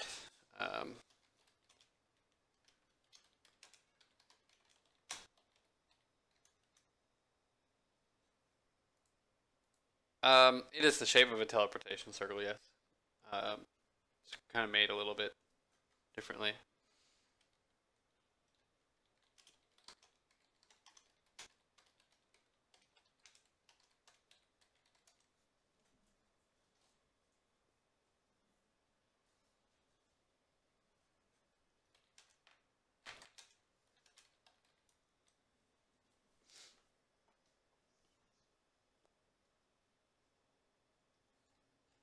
Of course, you've never teleported? By the way, Arcane Kelly has already gone through the teleportation circle.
Uh-huh. You do. Um, long time, or it's usually something from that plane of existence.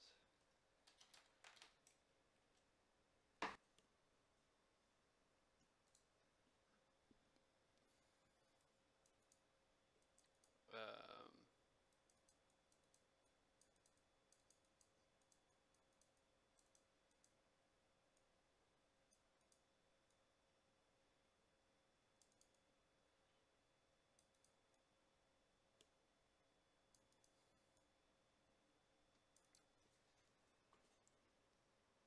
no.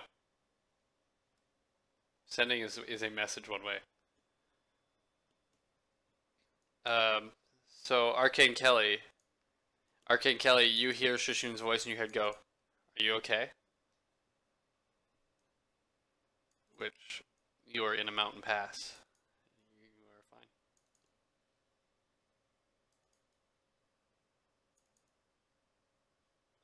Can you?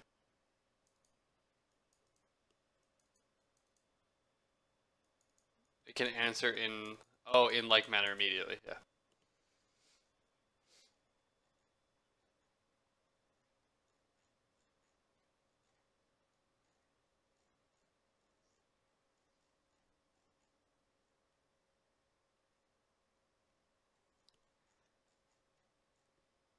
Okay. Do you resist? But he does get you through, right? Okay. So you guys go through the portal, plop out on the other side. You are in a mountain pass. El Grico Vegro, this is a familiar place to you. You saw it in your sending vision, or your scrying vision.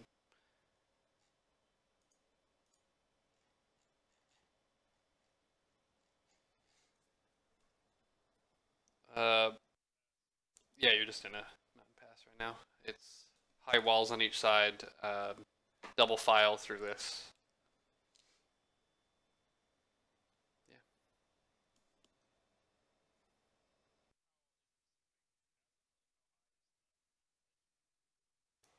Yeah. You're probably 60 feet in a crevasse. 60 feet down. Yes, you can. It's a nice day. It's getting darker, but yeah, oh yeah.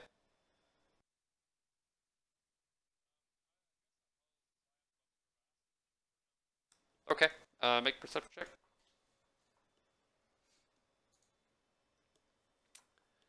Oh right, you just win those. Um,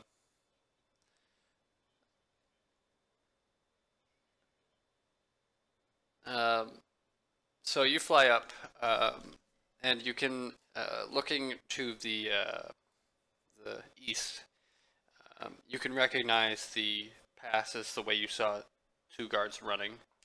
And in the distance, you do see some smoke rising. You don't see any buildings, but you see some smoke from the east.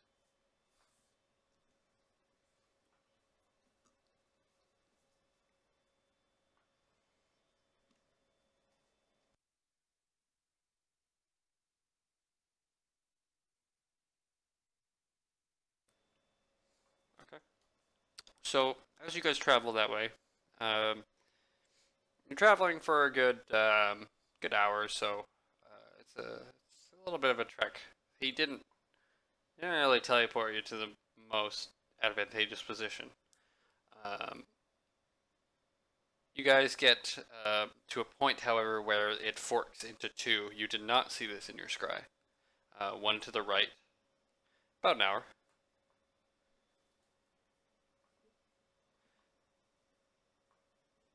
Um, so there is a path to the right, which forks off right and then goes east, and then there's a path to the left that forks off left and then goes east.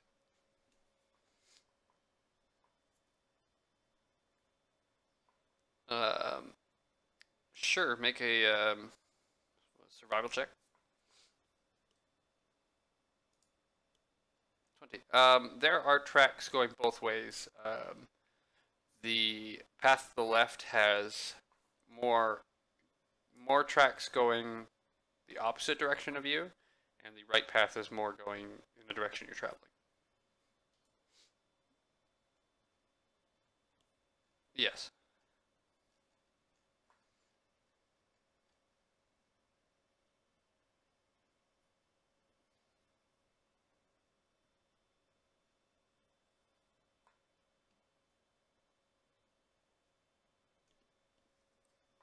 So going down the left path.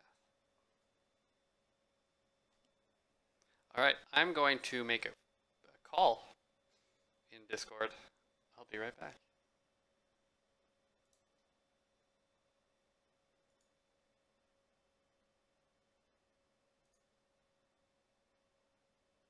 Hello. Oops, that guy's not supposed to be there. Boop. Alright, let me just try to add, I don't know if you can add people as well.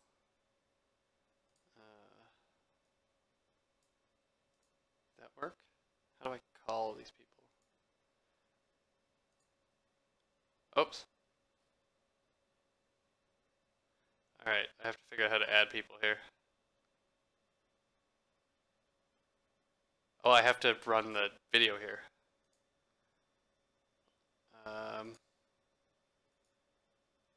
Can I? One sec. Okay, I gotta figure out how to add people to the call.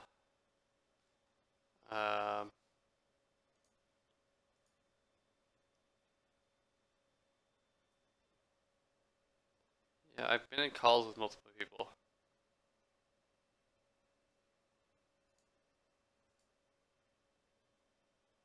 Let me go back in the thing. Hey, Michael.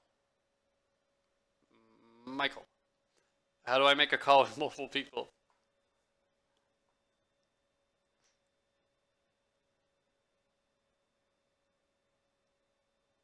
Okay.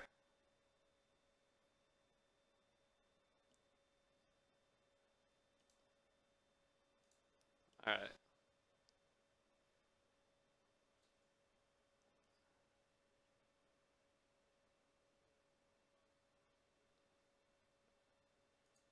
Oh.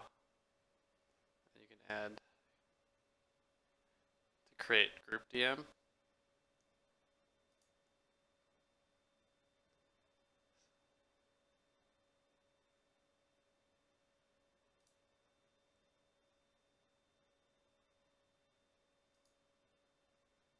Here, I can, do I have to make the call then?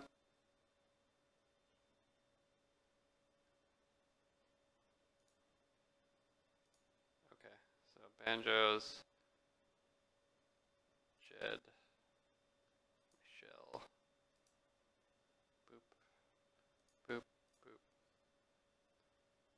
Where's Nick?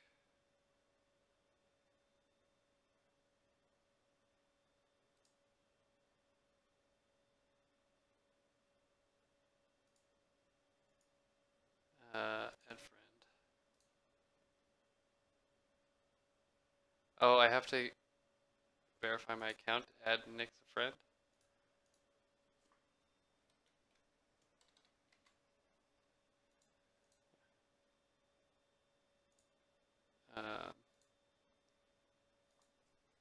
Accept my friend request, Nick.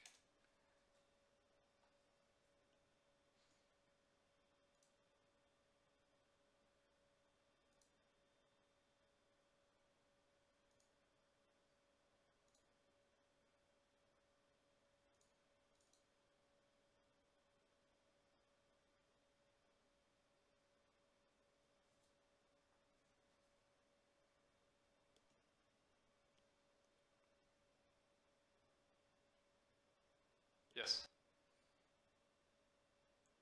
Uh,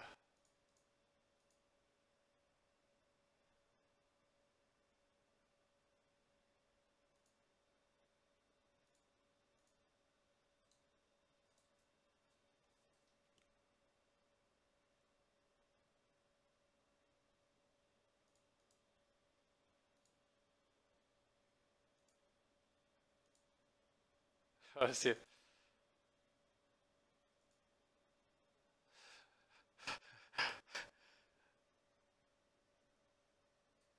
Let's see if I can re-add him to friend. Okay, he's a friend now. Add. I just see a tiny Joseph smiling. Add friend. There he is. Add one member. Okay, now if you can't maximize my map, then you'll have to close Discord and rejoin. Hello. Hello.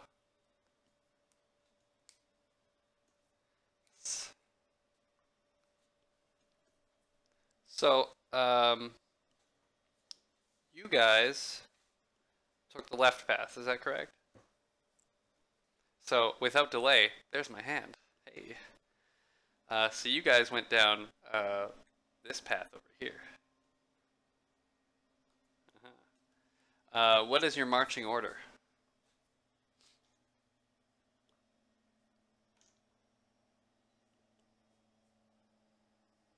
Okay. You're for now, because I have my minis for you guys on order. Tanner, you're a lizard man because it's the greenest thing I have. Where the fuck is Shashun? Where did you go? Yeah, you're gonna be the old guy for now. I'm not gonna do that because he was expensive. I seem to have misplaced Shashun somehow, so Shashun is going to be another.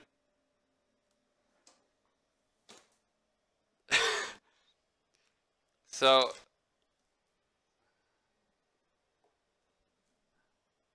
Oh, that's the wrong side. Yeah, it's. And then who is after those two?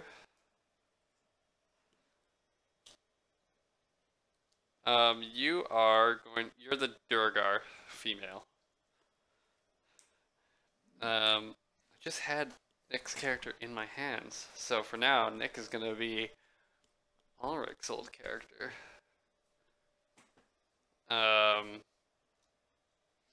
So sorry, who was after those two? Okay.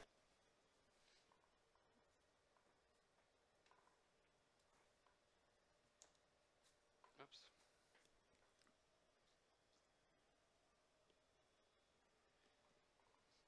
You are the orange, the red base, Michelle and Joseph. And then I'm going to take it that it is Arcane Kelly and Il Greco Vegro in the back. Okay. So, standing at the front of the map is going to be that's an X-Wing. It's going to be a Kuatua. Kuatua instead of an elf girl.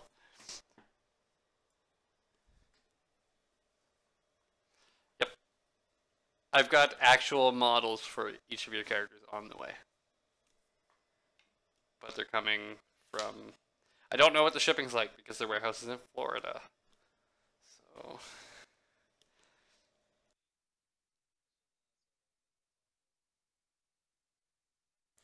So, in front of you guys, as you come around this bend, there is not a Kuatua, it is a blue-haired, blue-robed elven female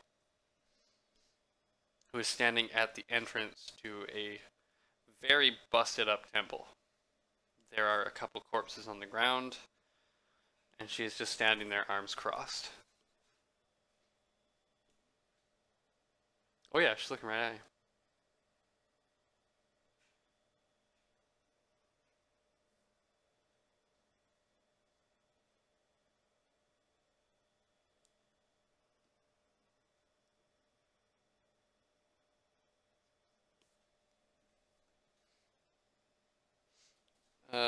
As you get about 10 feet further up, you hear her say in common, We've killed all your allies. Don't come any closer if you want to die as well. This temple is ours now. We're giving you the chance to run.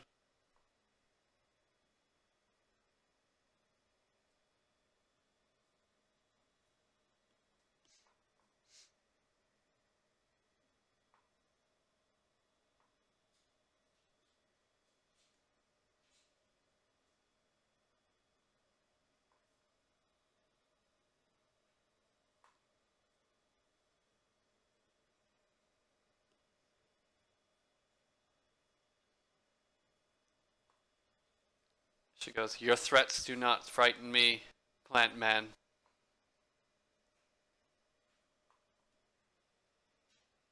You're lucky that you weren't killed on the spot.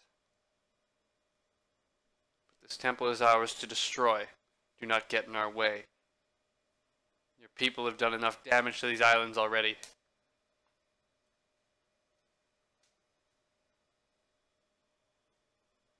This temple is not right. This temple is ours. Back off, or we will destroy you, like we destroyed the temple and everybody in it.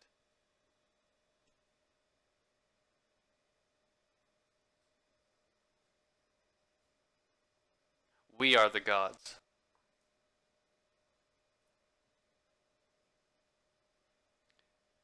If you do not back off, we will go to the city and kill everyone within the city. Women, children, everyone.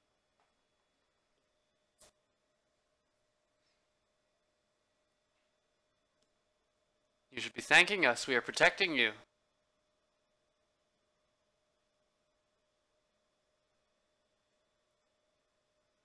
From yourselves. We will break the chains.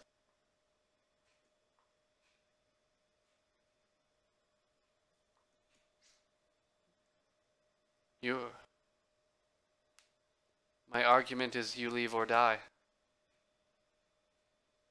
Isn't that right, my friend?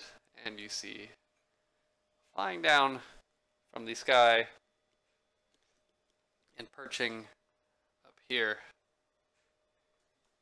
a large red dragon who just sits behind you guys and smiles.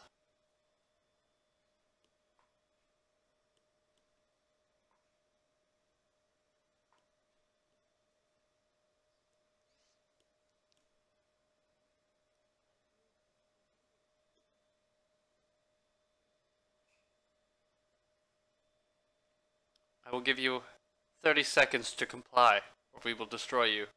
This temple is ours to tear down. Leave now so we can stop your corrupting spread through these islands.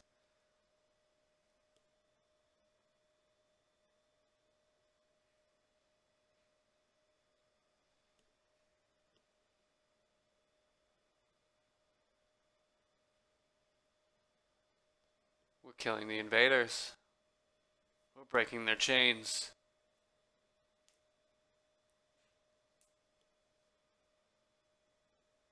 They have.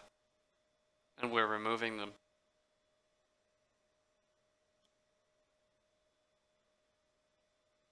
I don't have time to argue with you. Leave now.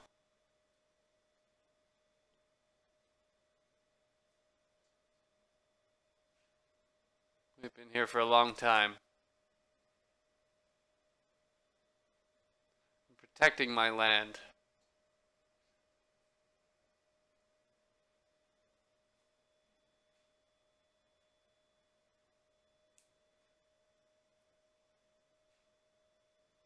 The only way you can help is by leaving and letting us tear this temple down, tear the citadel down, tear it all down. That is your choice. Leave or die.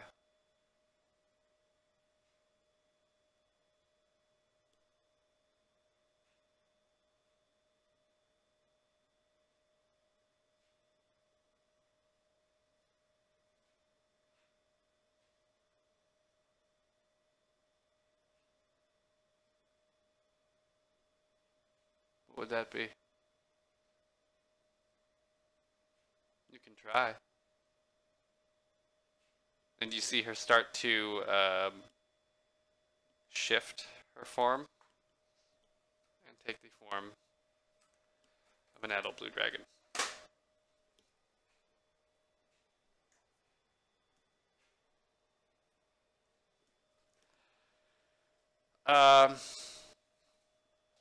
Everyone roll initiative.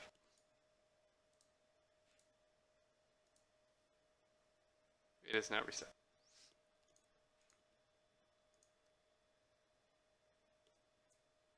Yep.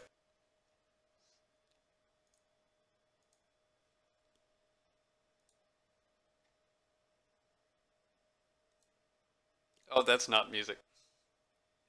Sorry.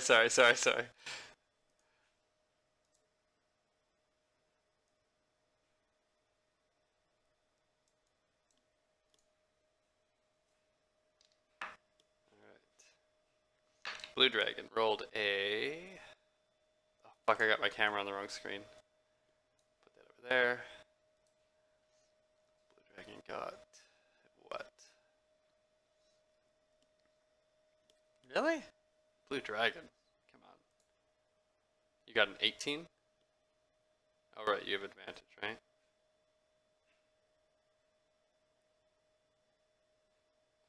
Where's your icon?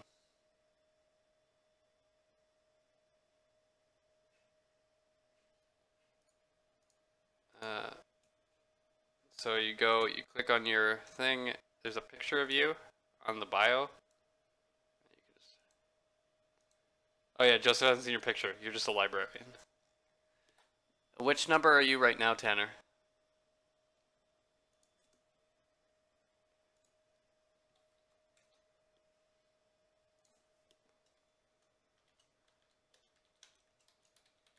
Yep. Yeah, you can just click on the number and edit it.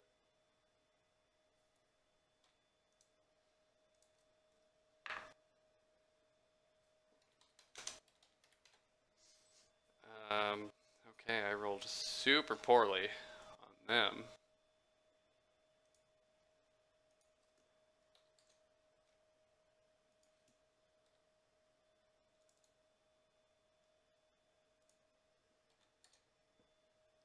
Alright, right now there's a red dragon flying, or kind of perched on the top of a 30-foot ledge. There's a blue dragon on the ground. Ugrico Vegro, you're up first.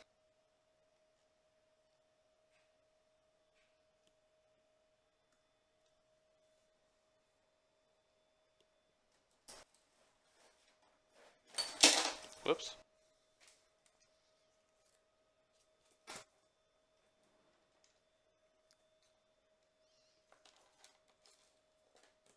Granty Poo. Oh, I can't hear him for some reason.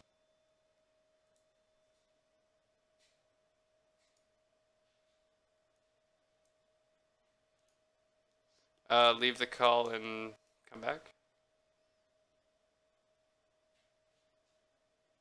What? Yeah, I can hear you now. Jed, leave and come back. Because I can hear Jed. That's super weird that it just all of a sudden happened. 5, 10, 15, 20, 25, 30, 35.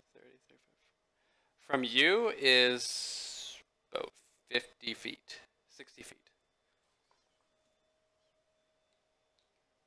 Oh, from the entrance, 40 feet.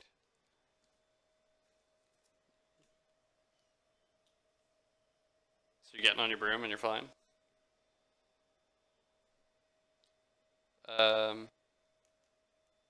Don't remember.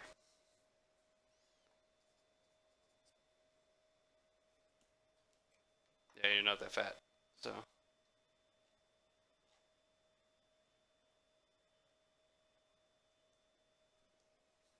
Okay.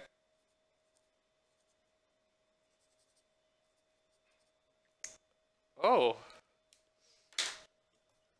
I'm gonna feeble mind my spellcasting dragon. Okay.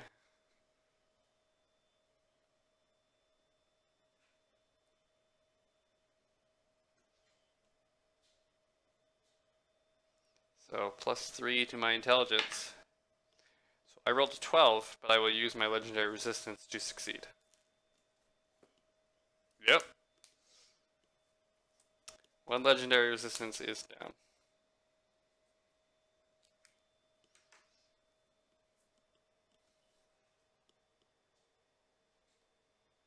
Right now you're on your broom. Right? Or did you hop off? Okay.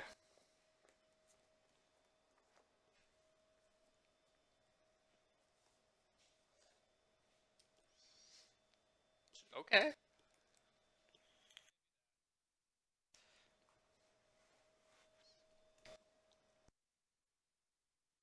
I don't have a crocodile, but I have a honey badger.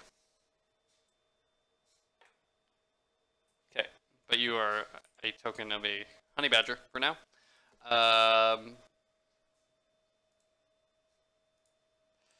So next is who is that? Is that Mike? No, that's Brood.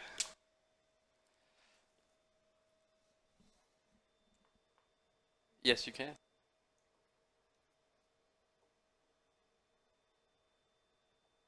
And still be within range. You can get there.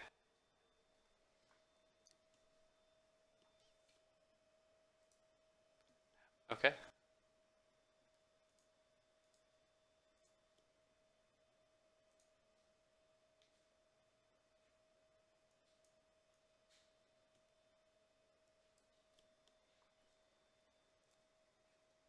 Oh, okay, yeah, roll 46 damage. So everything takes 19, and including this round?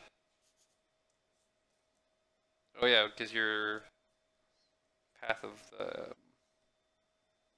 whatchamajigger. Right.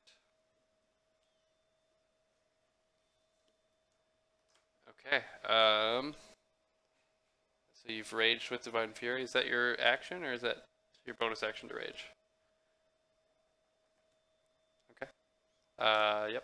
And Divine Fury goes with it. Okay. Grant, what did you roll for damage? 12. Okay.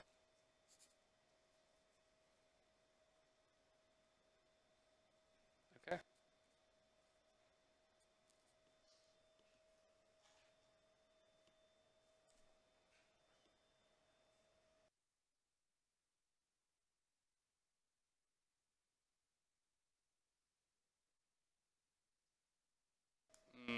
No.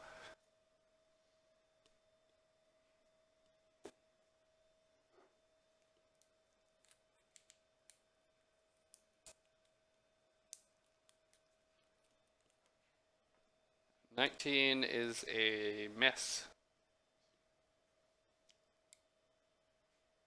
That's a hit.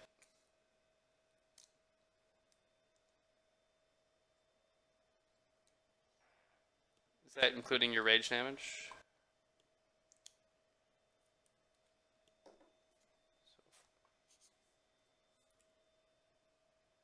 Oh, so the other one does hit.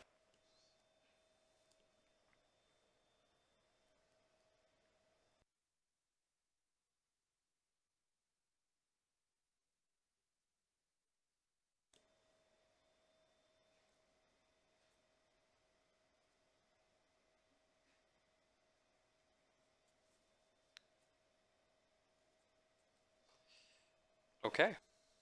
Anything else on your turn? All right. That is Remus.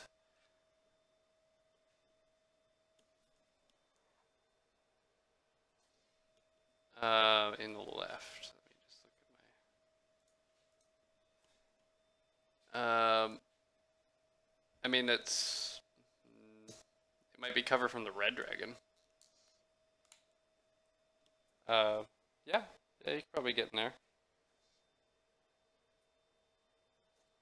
Okay.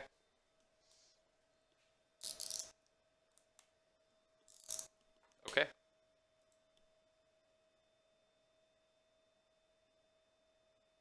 Yes, I did.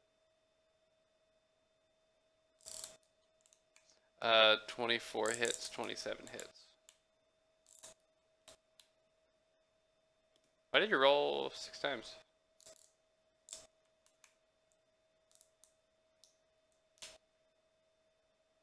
Oh, okay, right. Sure. Jesus. Fucking Rangers.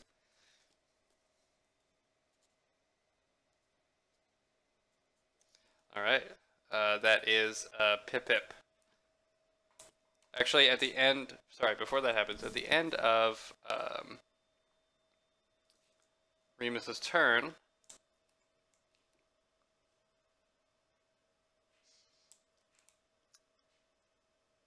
he's gonna, Blue Dragon's gonna do a wing attack. So I need both Grood and Ilrico Vegro as a crocodile to make a dexterity saving throw. That is. Oh, that was a bad roll.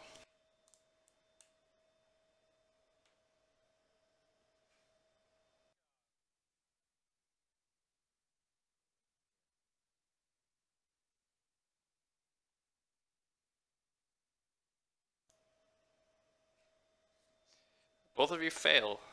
So both of you take 3 bludgeoning damage and are knocked prone. He may fly half of his speed. No, you are prone.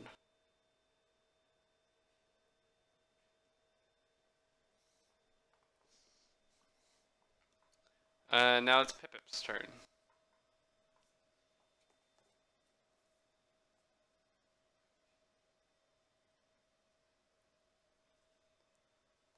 There you go. Do I have a Triceratops? I have an X-Wing.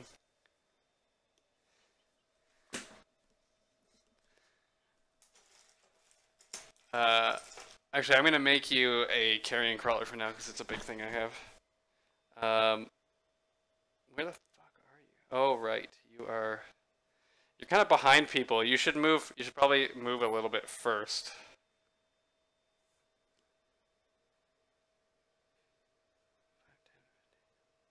What's your move speed?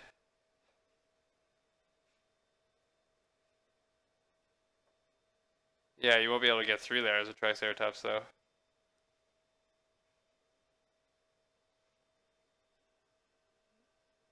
Yeah, I'll say yes. Okay, so you can move Triceratops and then charge. Sure, we'll say you can. Yeah, you would have been like 5 away, so I'll say it's fine.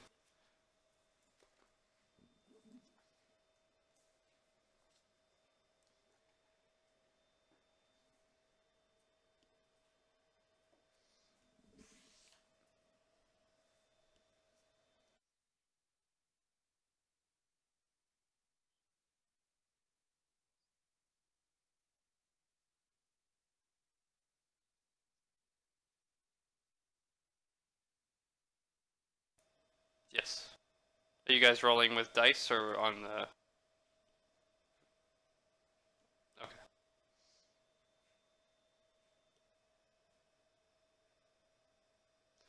It's a miss.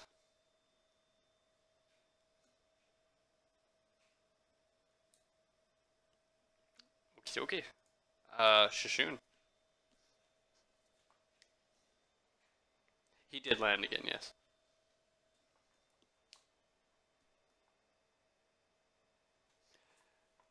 You are, because I had to change you to 5, 10, 15, 20, 25.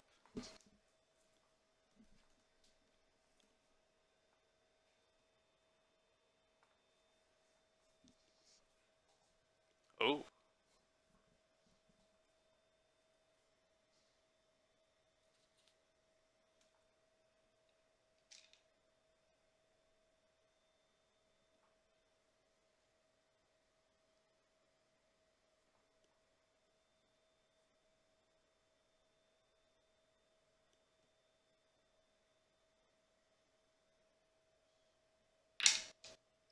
Natural 20. Does he take half damage?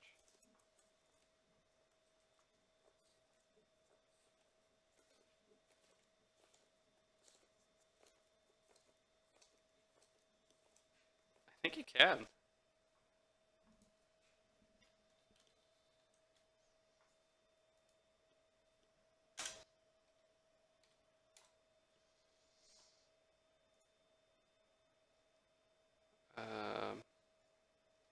Let's find out real quick. Is it just attacks?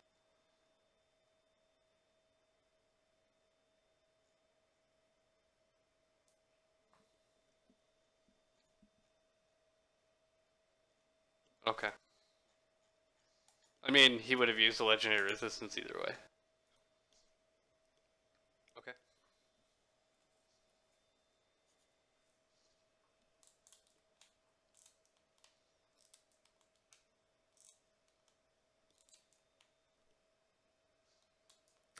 And we will be ending as soon as this fight is done.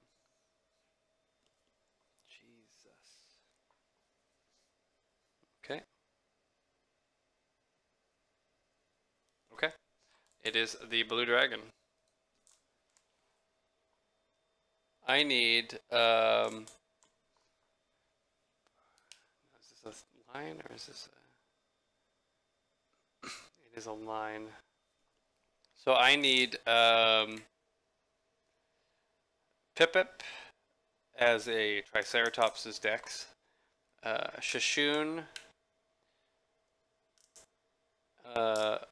Arcane Kelly, and Tempest Pain to make dexterity saving throws, please.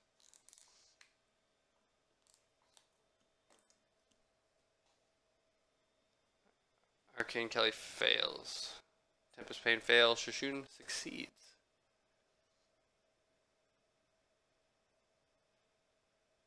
Circle fails. Okay. As your reaction.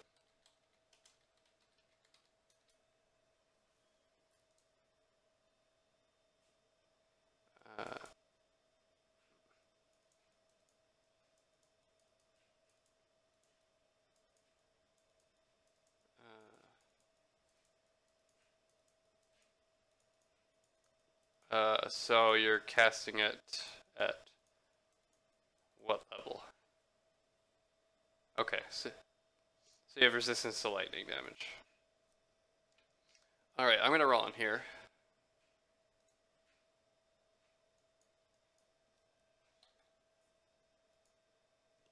Is that the right number? Oh no.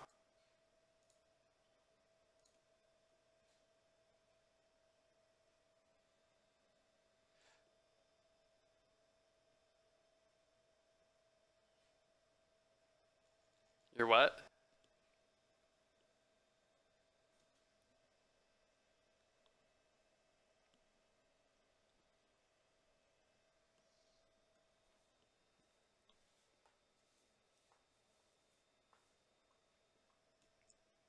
And what does that do?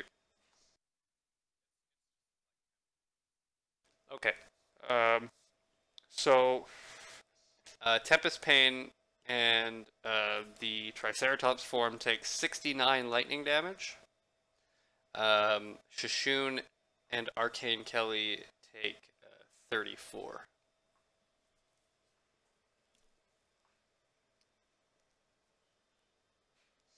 And that is his turn. It is now Tempest Pain's turn.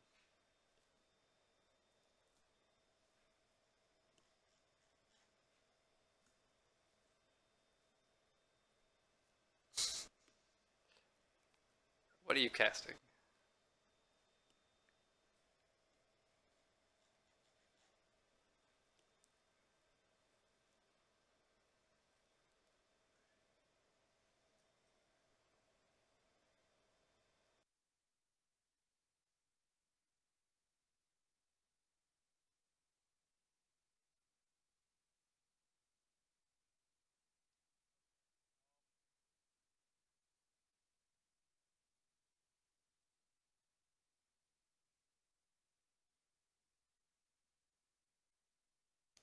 you want to do? Alright, so 70.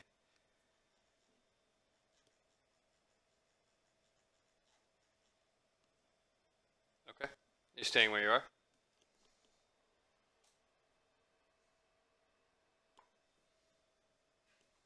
Down the tunnel? How far do you want to go?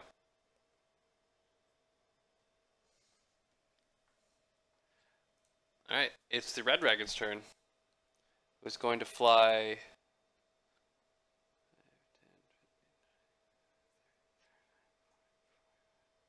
Yeah, he can get over here.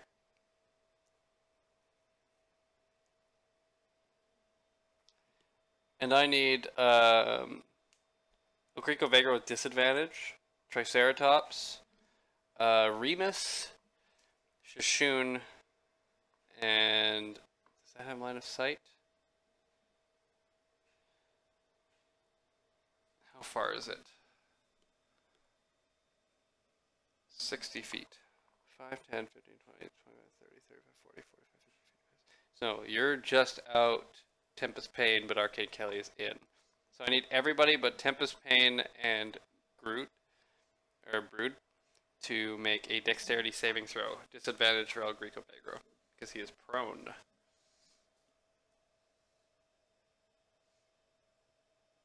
So Arcane Kelly fails, Remus fails, Greco Vegro fails, Pippa Quaalude fails, Shishun fails.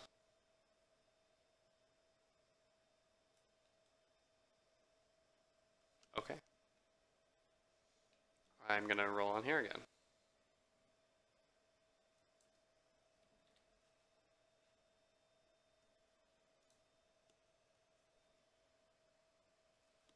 So everyone takes 110 fire damage, except for Remus, who takes 55. No, the one before that was lightning. This is fire. Oh, so you take half. 55. So Arcane Kelly is down.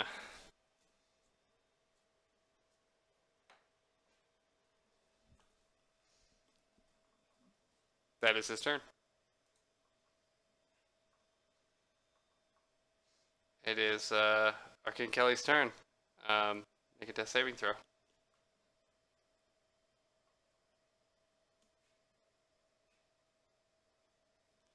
Success.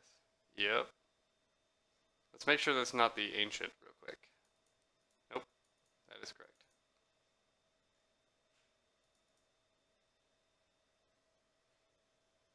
Huh, the average is like... Oh, that's not the right number. That's not the right number. 1 second. We're re-rolling that number. It's 57. I kept D10 in there by accident. Alright.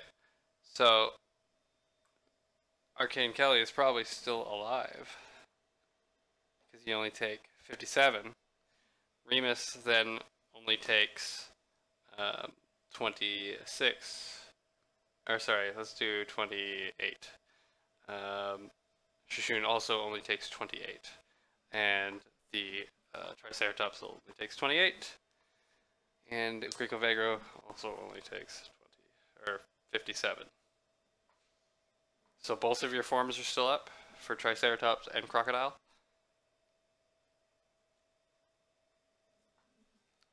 So Crocodile's still up? Oh. Alright, so you guys are... Oh, right. How much hit points does a giant crocodile have? Oh, really? Okay. So any damage over the 95 you guys take in Druid form. Sorry, I'm sorry. Now it is Arcane Kelly's turn, and you are up.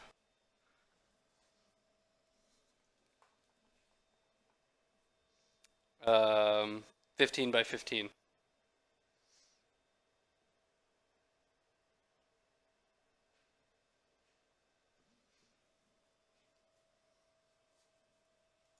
Okay.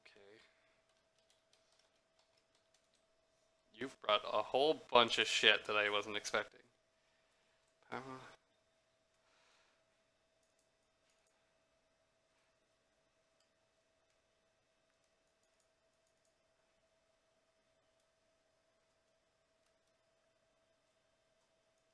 So it's a barred cage.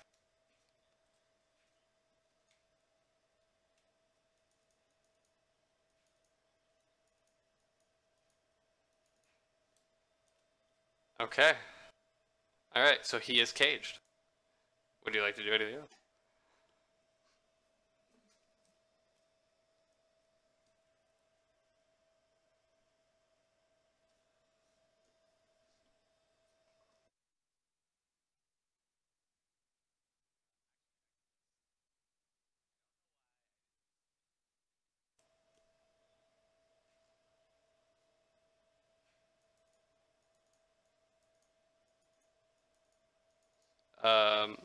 You saw how he could use it?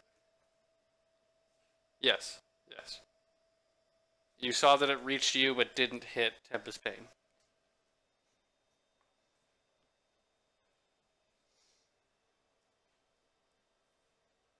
Okay. Alright. Ogrigo Vegro, giant crocodile. You're up. You are prone. Okay. Half your movement. No, he just flipped over. How much movement do you have left? And how much? Which side do you want to go? On the side that Brood's on, or on the other side?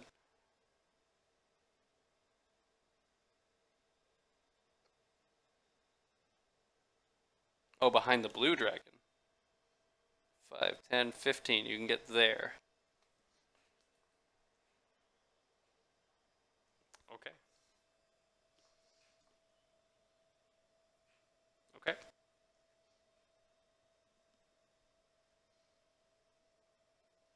This is considered a just over medium difficulty encounter for your group, according to KFC. Misses. Cobalt Fight Club. 19's a miss, by the way. Okay. Also a miss.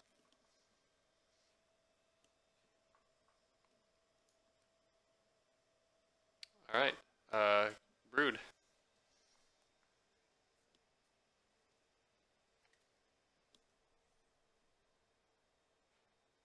The way they are, yeah. Because I placed his base in an awkward position.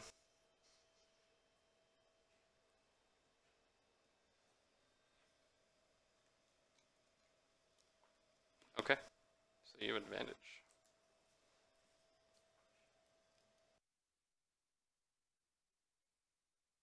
Yep.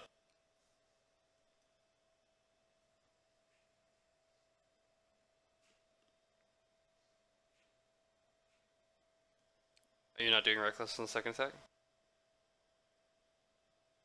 I think you do it both.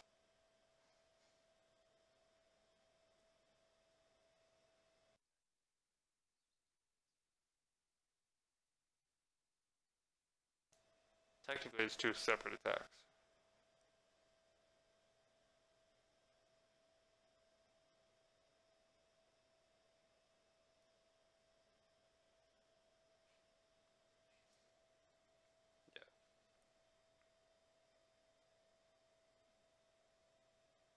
Yep.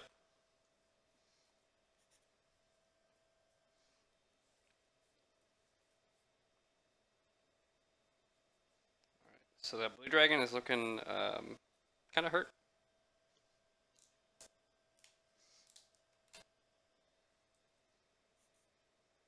Jesus.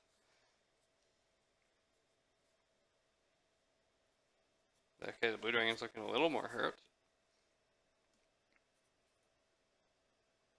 Nope, that's the wrong number. Alright, so this is Remus.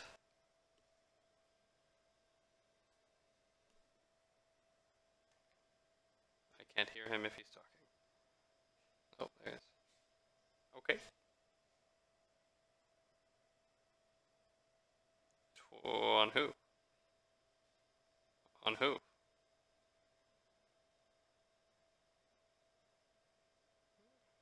Who are you? Who are you shooting?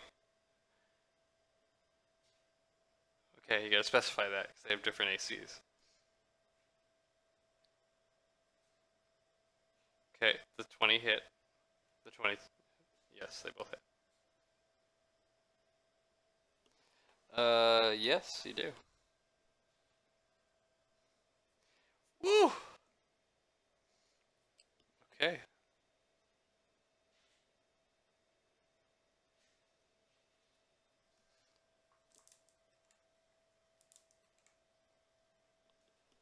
Um.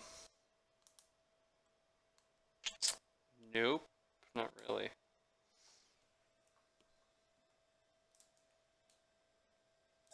Okay. Pippin.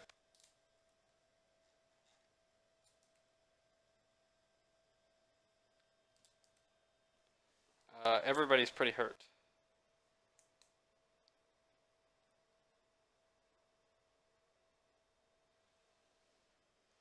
You will risk that, yes.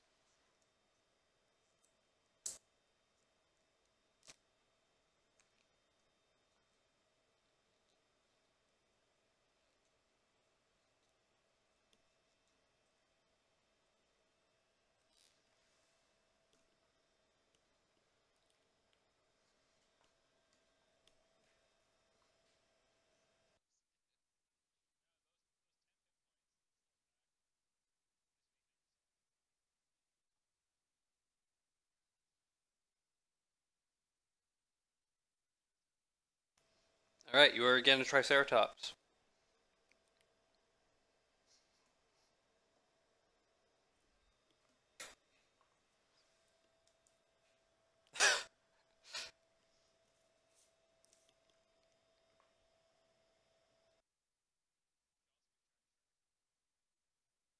And flop around on the ground?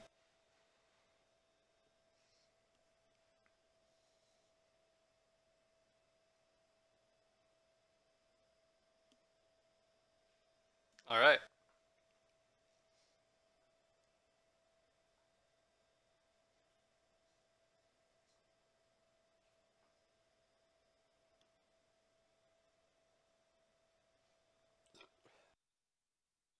Nope. You're not gonna gore him.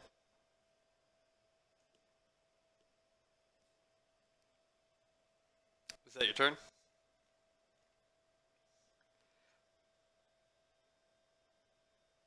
Where do you want to go to?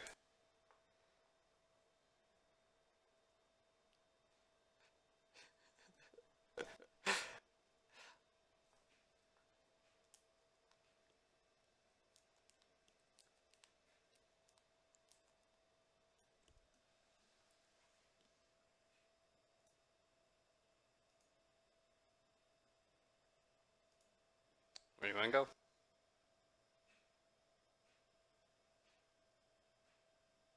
Oh, okay. Alright. So that is Shishun.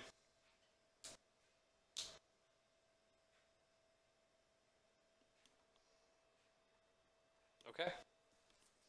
Meh.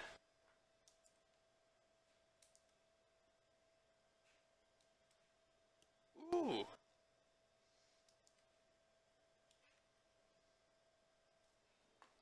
So that would be Remus, the human, the human form of Pipip, Remus, Shishun, and Arcane Kelly heals for 23. Anything else on your turn? No, you're not in range, I don't believe. He is 40 feet. You could move up and get everybody. Oh, is it 60? Oh, I thought it was 30. I'm sorry. Yeah, so he heals as well.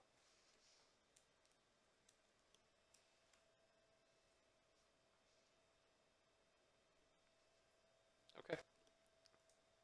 23. So I'm rolling to see if Breath Weapon comes back. That's a 6. So yes.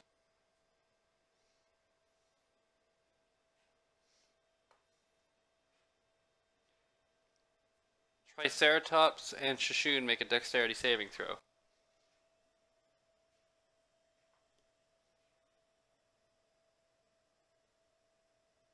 That's a pass.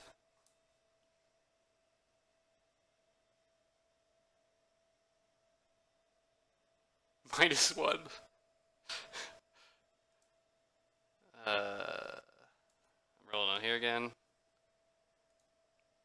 So Triceratops takes 70. Shishun takes 35. That's his turn. Tempest Pain. Oh yeah, Sentinel. Oh wait, he didn't make an attack roll.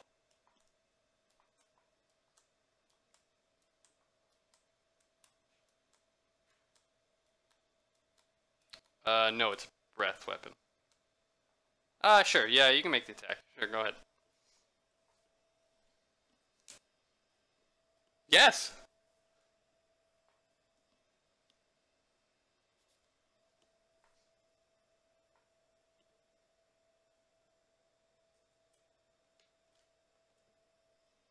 Cool.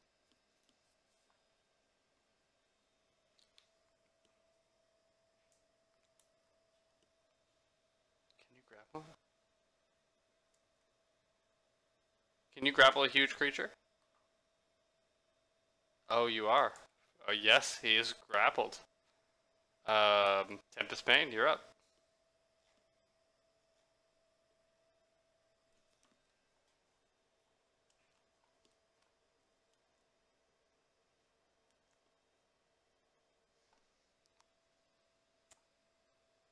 Grapple.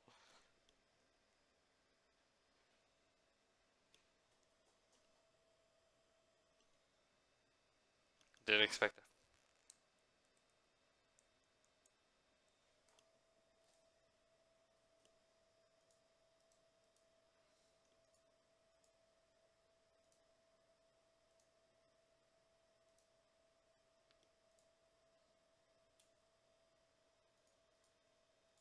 You don't really have time for a conversation in the middle of a fight.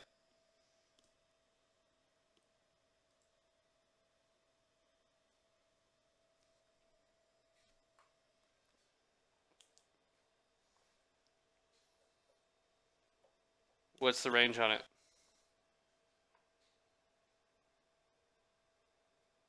Okay, so you can get the blue dragon from here. You have to go farther if you want to get the red dragon.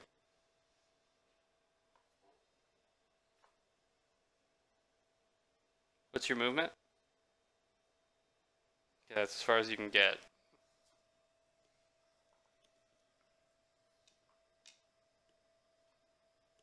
Okay, what's the roll?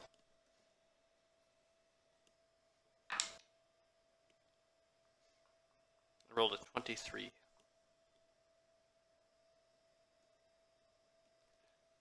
Dragons have 5 constitution. Okay. Red dragon. Roll for breath weapon. No. So I believe I can still attack out of the force cage. Not 100% sure. Let's see here. Let's see.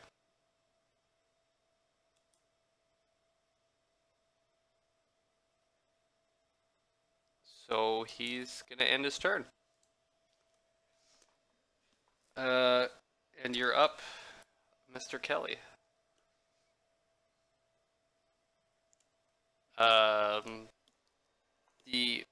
This part here is about 30 feet. The rest of this is 60 plus.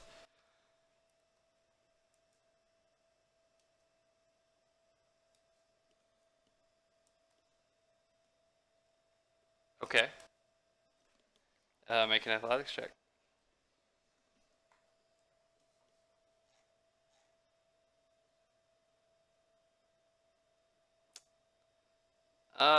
You don't fall, but you get up about 10 feet and are just kind of there. Okay. Anything else on your turn? Okay. Uh. Oh, hey. One second. I gotta send a quick message here. Actually, Greg. Do you still have concentration up? Oh, you lost it with Hunter's Mark. I need you to roll 2 Constitution saving throws.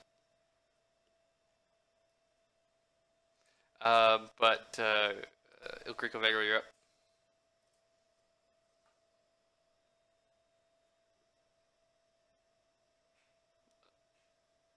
You have to let go. Sure. Yeah. Hunter's Mark dropped.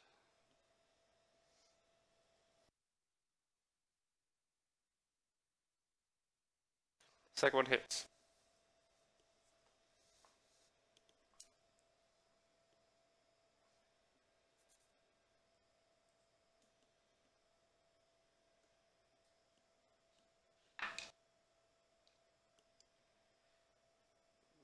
It fails.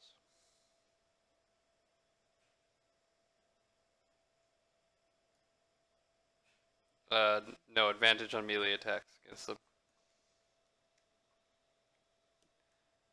I think it's auto crit. Yeah. But it doesn't matter because the blue dragon is dead.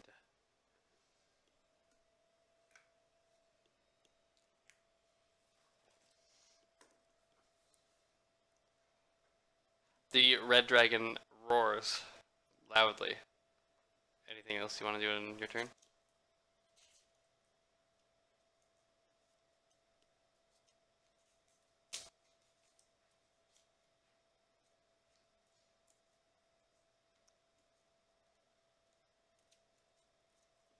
You may.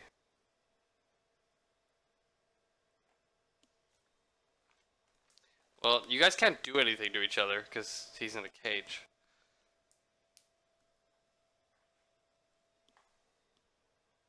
Okay. Um. Groot.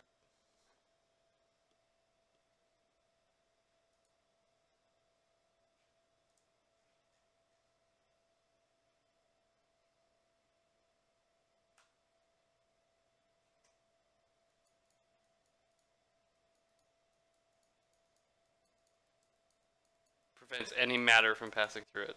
Oh, it's the prison cage. Half-inch diameter bars. Being half-inch apart, I don't think you can squeeze through there.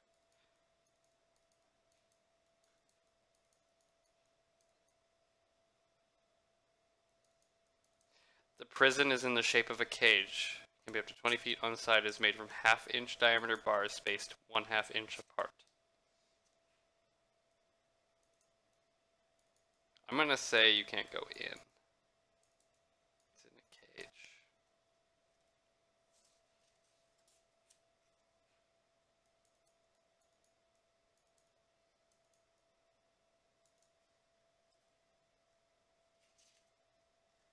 I'm gonna say you can't because it's a magical cage. Nope.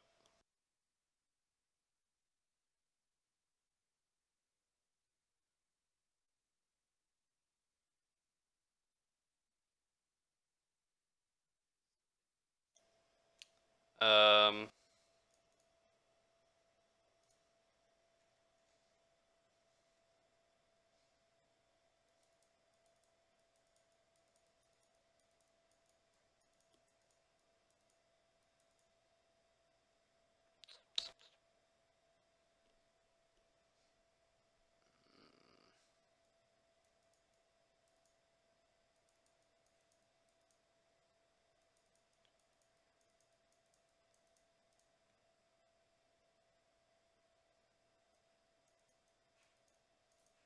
Sure, I'll say you can. Actually no, because then it's kind of broken.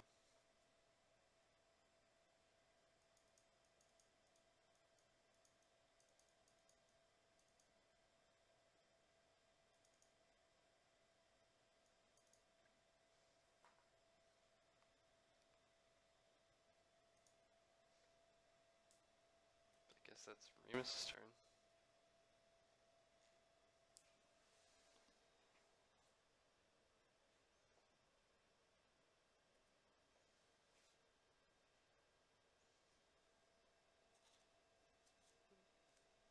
Oh. This is as far as you can go left. Like, you can go all the way, like, over here.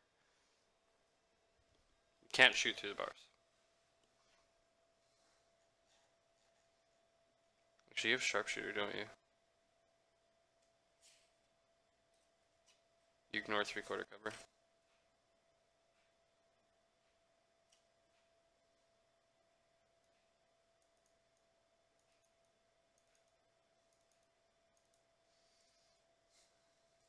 I'm gonna give him -5 to the roll. And you'll have to use sharpshooter.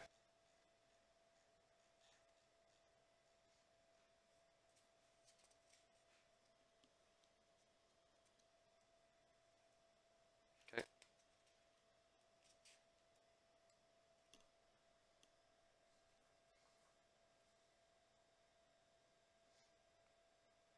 Nope.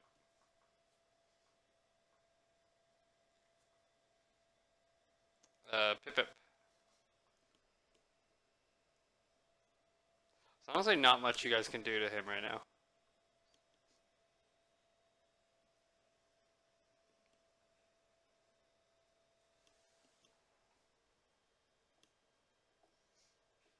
Okay. Okay. Shishun.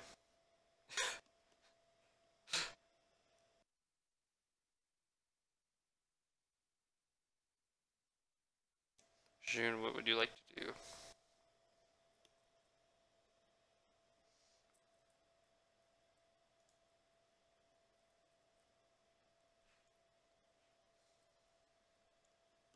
I guess you could. Yeah, it's a sound. Oh, okay. Is that a saving throw? It's wisdom, isn't it?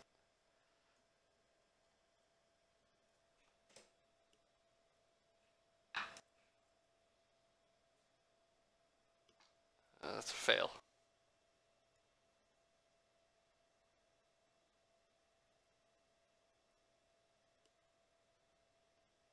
For the dragon.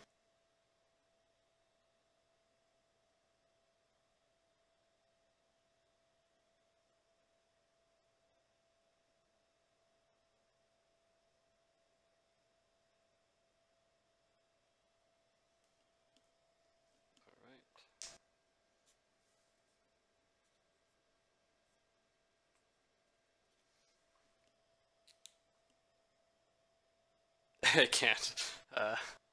He's kind of stuck there. Like, just back up, like a half foot. Tempest Pain.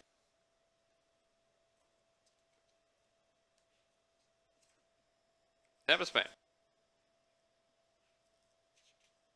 T-Pain.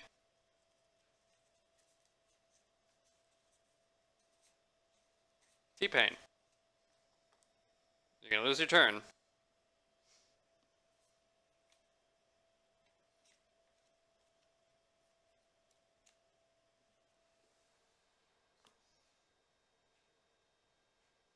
Back into the crevasse? Oh.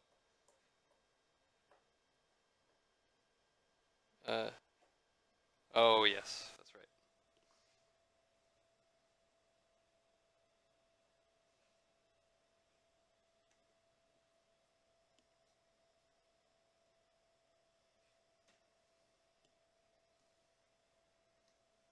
You can hold your action until...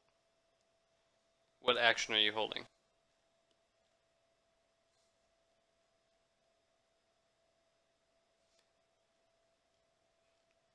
You have to hold a specific action. Is it an attack? Is it a specific spell?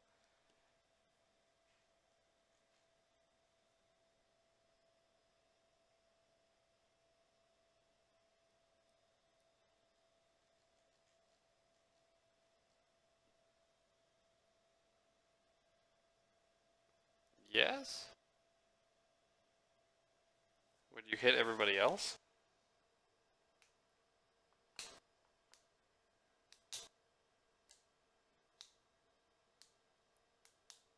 Yeah, he's not really on the ground, he's in a cage. Yeah, you would hit everybody.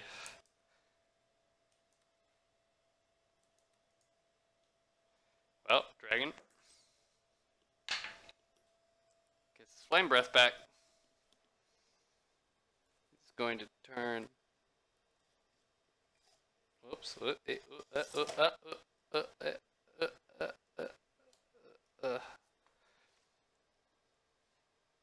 Triceratops and Tempest Pain make a dexterity saving throw.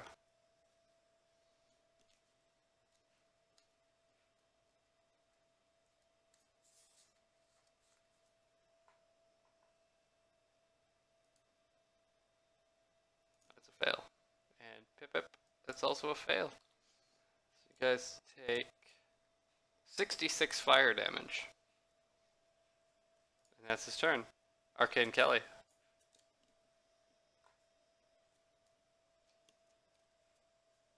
Would you like to?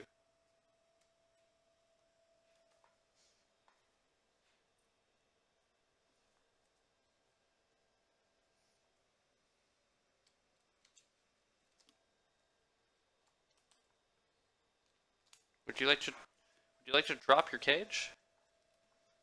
Are you dropping your cage or no? Okay.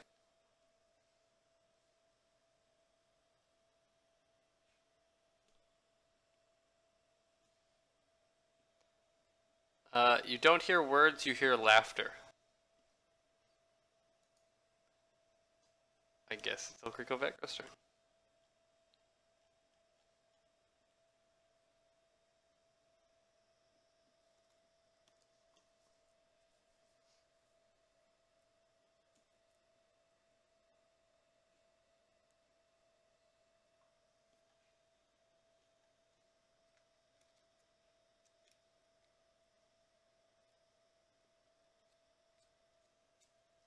Can't really do anything.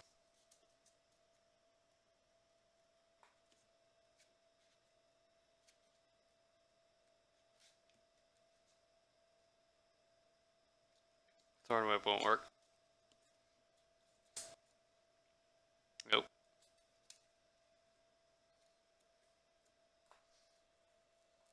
He's considered to have cover. Literally, sharpshooter is what can get through it. And sound base.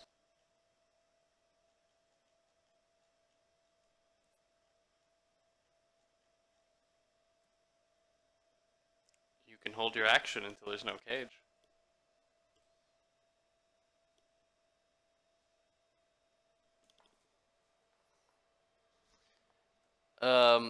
You're as far behind him as you can get without going inside the temple.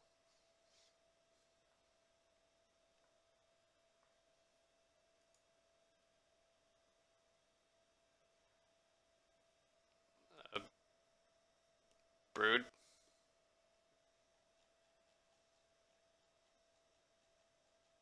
Which I think your rage drops. Oh, persistent rage, right.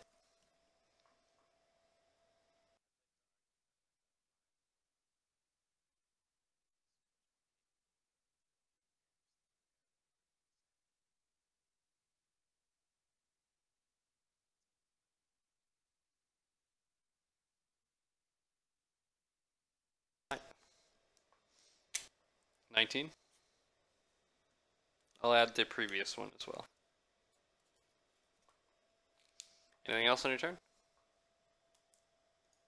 Okay. Remus. Nope. Pip. Pip.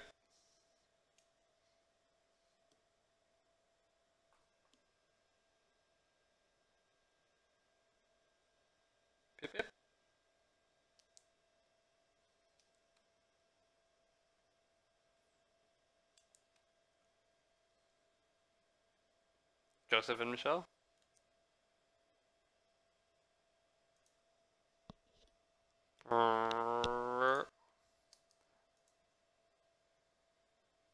Yeah, it's your guys' turn. Okay, so you have to drop Triceratops form.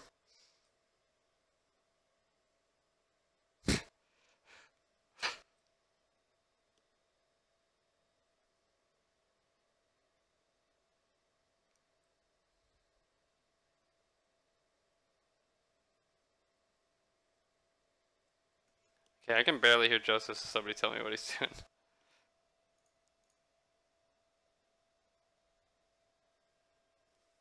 Okay.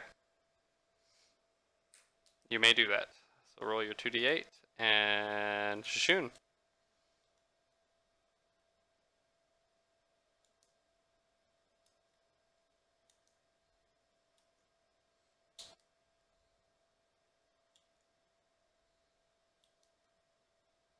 Okay.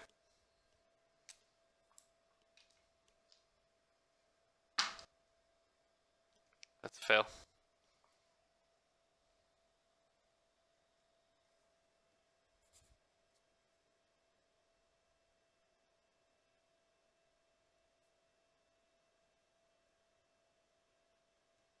Alright, he's actually starting to look a little hurt now too.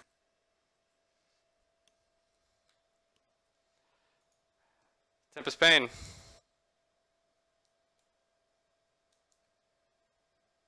T-Pain.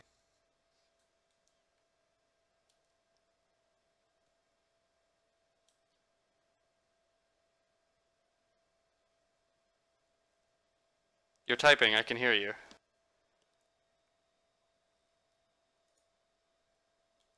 Oh.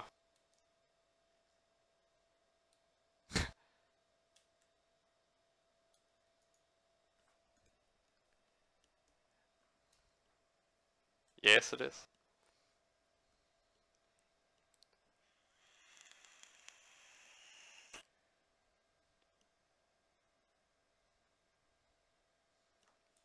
Okay. 70.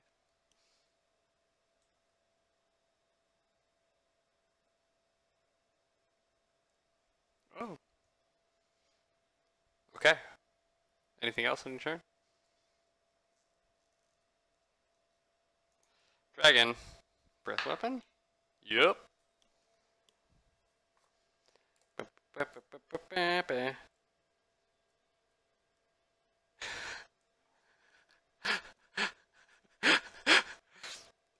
Um, Brood, Remus, Shishun, make dexterity saving throws.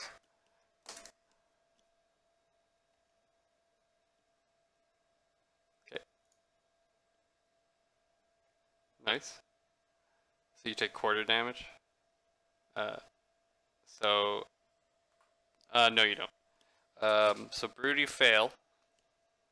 So you take 59. Remus succeeds. Yes. Okay, so you'll take half, so that's 27, 28, 29, 29, that's the one. 29 damage. So does Shishun takes 14.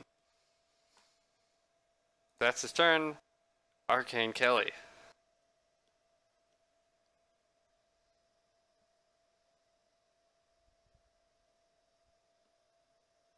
He laughs. He still laughs. Okay. Good night. Would you like to drop the cage? Would you like to drop the cage?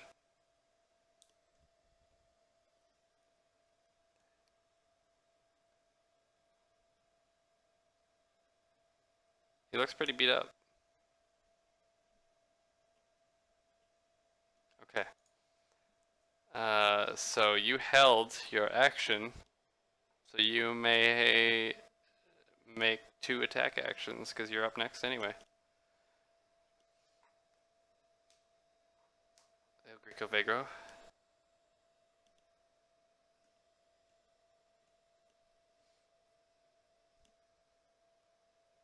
Nope. Nope.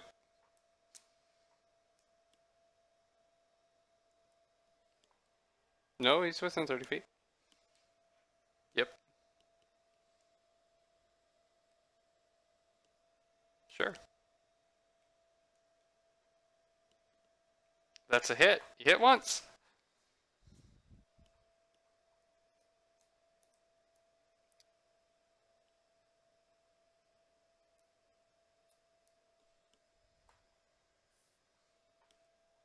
And next is going to be Brood.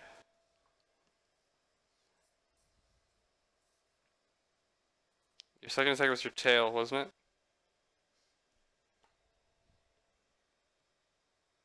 So he has to try to save from knockdown? Yeah. Oh, okay.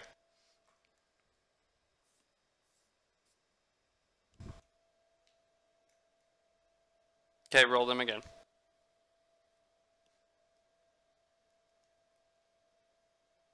Nope.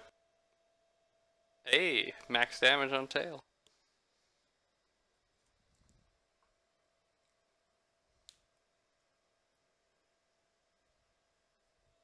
Okay, never mind. Brood, you're up.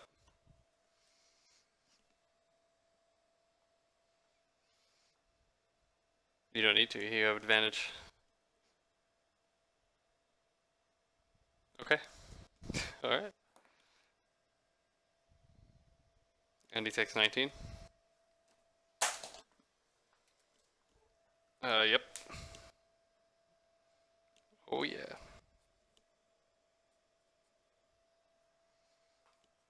Yes, I do.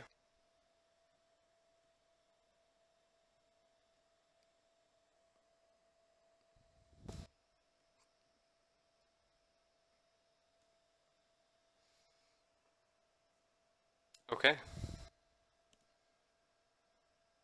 Yes. What do I have to do?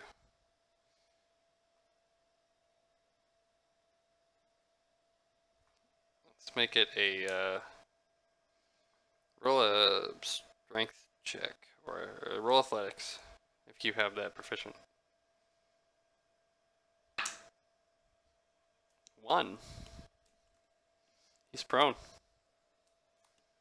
So roll some damage.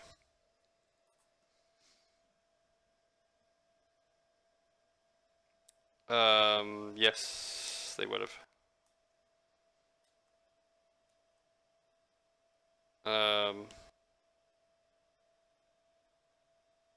Okay. What's max damage?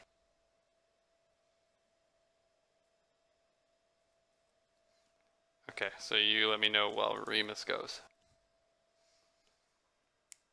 You have disadvantage on these attacks, Remus, as he is prone. No?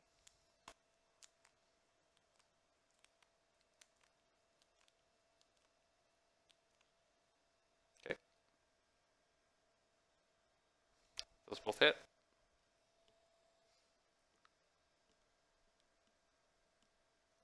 Okay. And Pip Pip.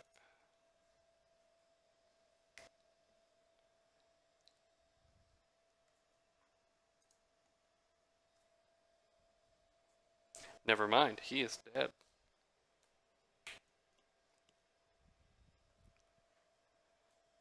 He only had like 20 left. We're gonna end there because we ran a little bit over. We'll pick it up next time. Thanks for putting up with a long fight. Killed 2 dragons in one day, though. Good job, everybody.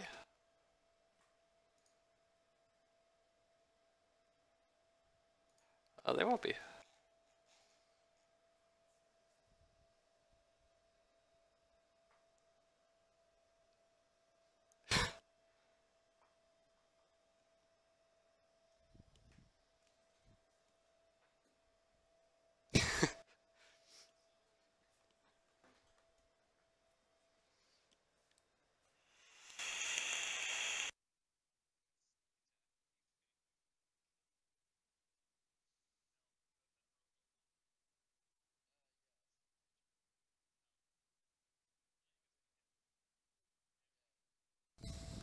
Bye-bye.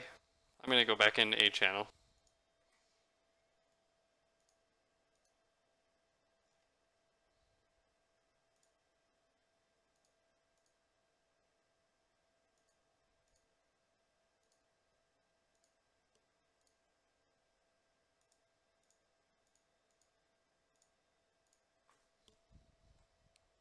Alright.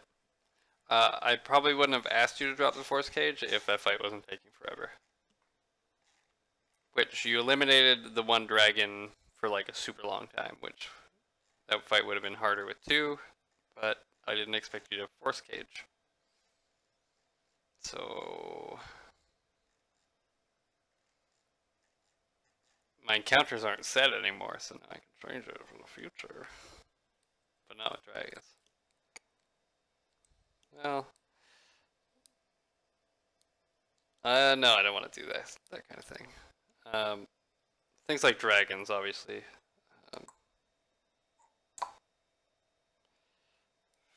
Fucking...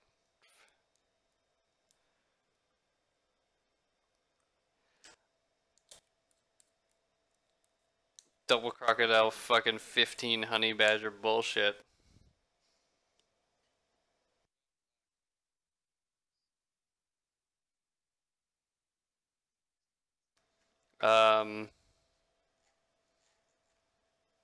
Yeah, you guys are getting into like the high level shit. Oh, I gotta send a message to the group.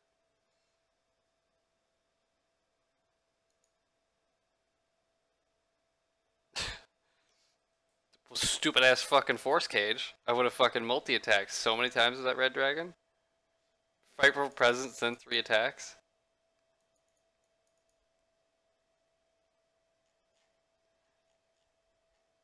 Fucking Force Cage bullshit.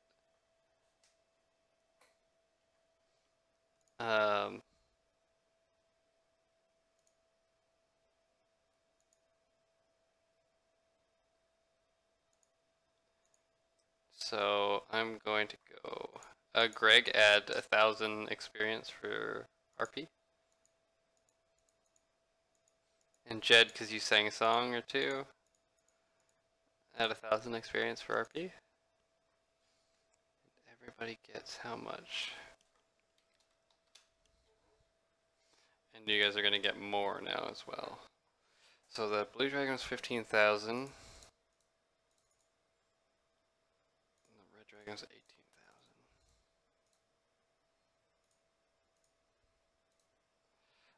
It's like 200.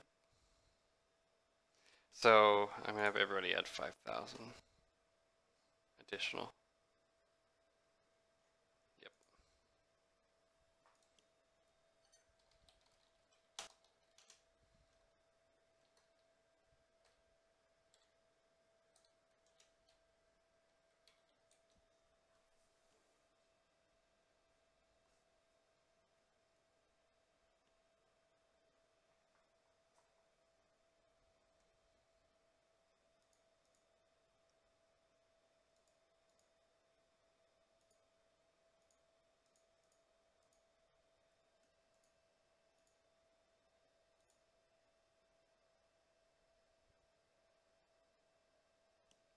Is that stupid league thing still out?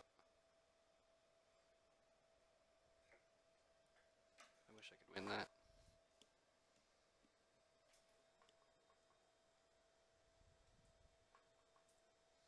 No.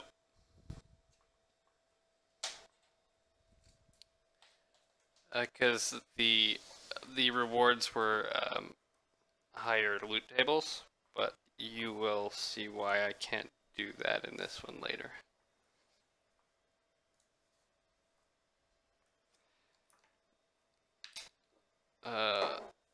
Once you get into the meat and potatoes of the story, I'm glad nobody's figured out. I put a joke in like super early first session. Nobody picked it up on it yet. I want to see how far it goes.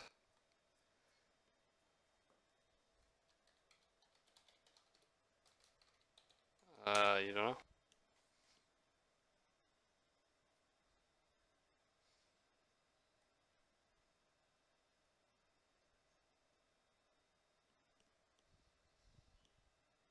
I don't know.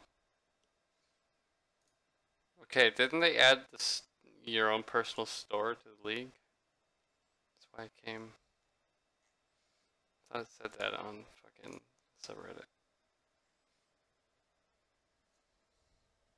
Your shop is open. Your shop is closed.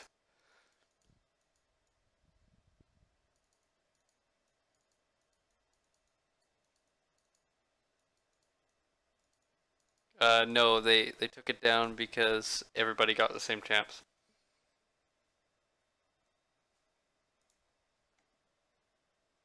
It's that like 6 deals on based on shit you play for skins. But it turned out that everybody was getting the same results.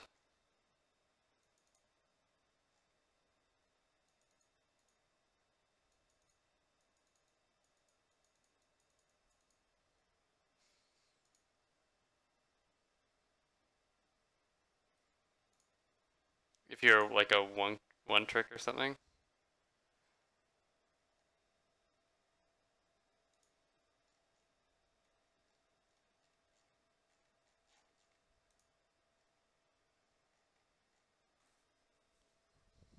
Oh, I don't know.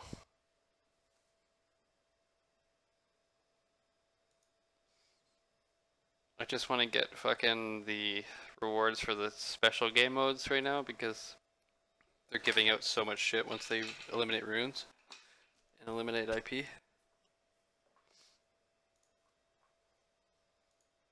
IP is becoming blue essence.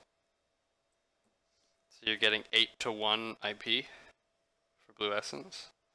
And then the blue essence you already have, you're getting 10-to-1, I believe. And then for 2 weeks after they do that, oh, they're also giving you blue essence based on what runes you own. Because they're refunding runes because runes will be free. And then they are putting up a special store for 2 weeks after they do that. That's at the end of the season, in which you can buy anything you want on the store, including legacy shit, for blue essence. But for example, Earthwick is the most expensive thing, is 150,000. It's expensive. You are. Do you guys want to try that game mode? Okay.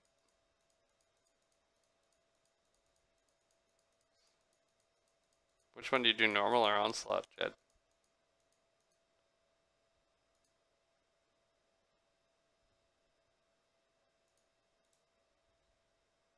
I'll try like 1 to 2 rounds of that before I go to bed.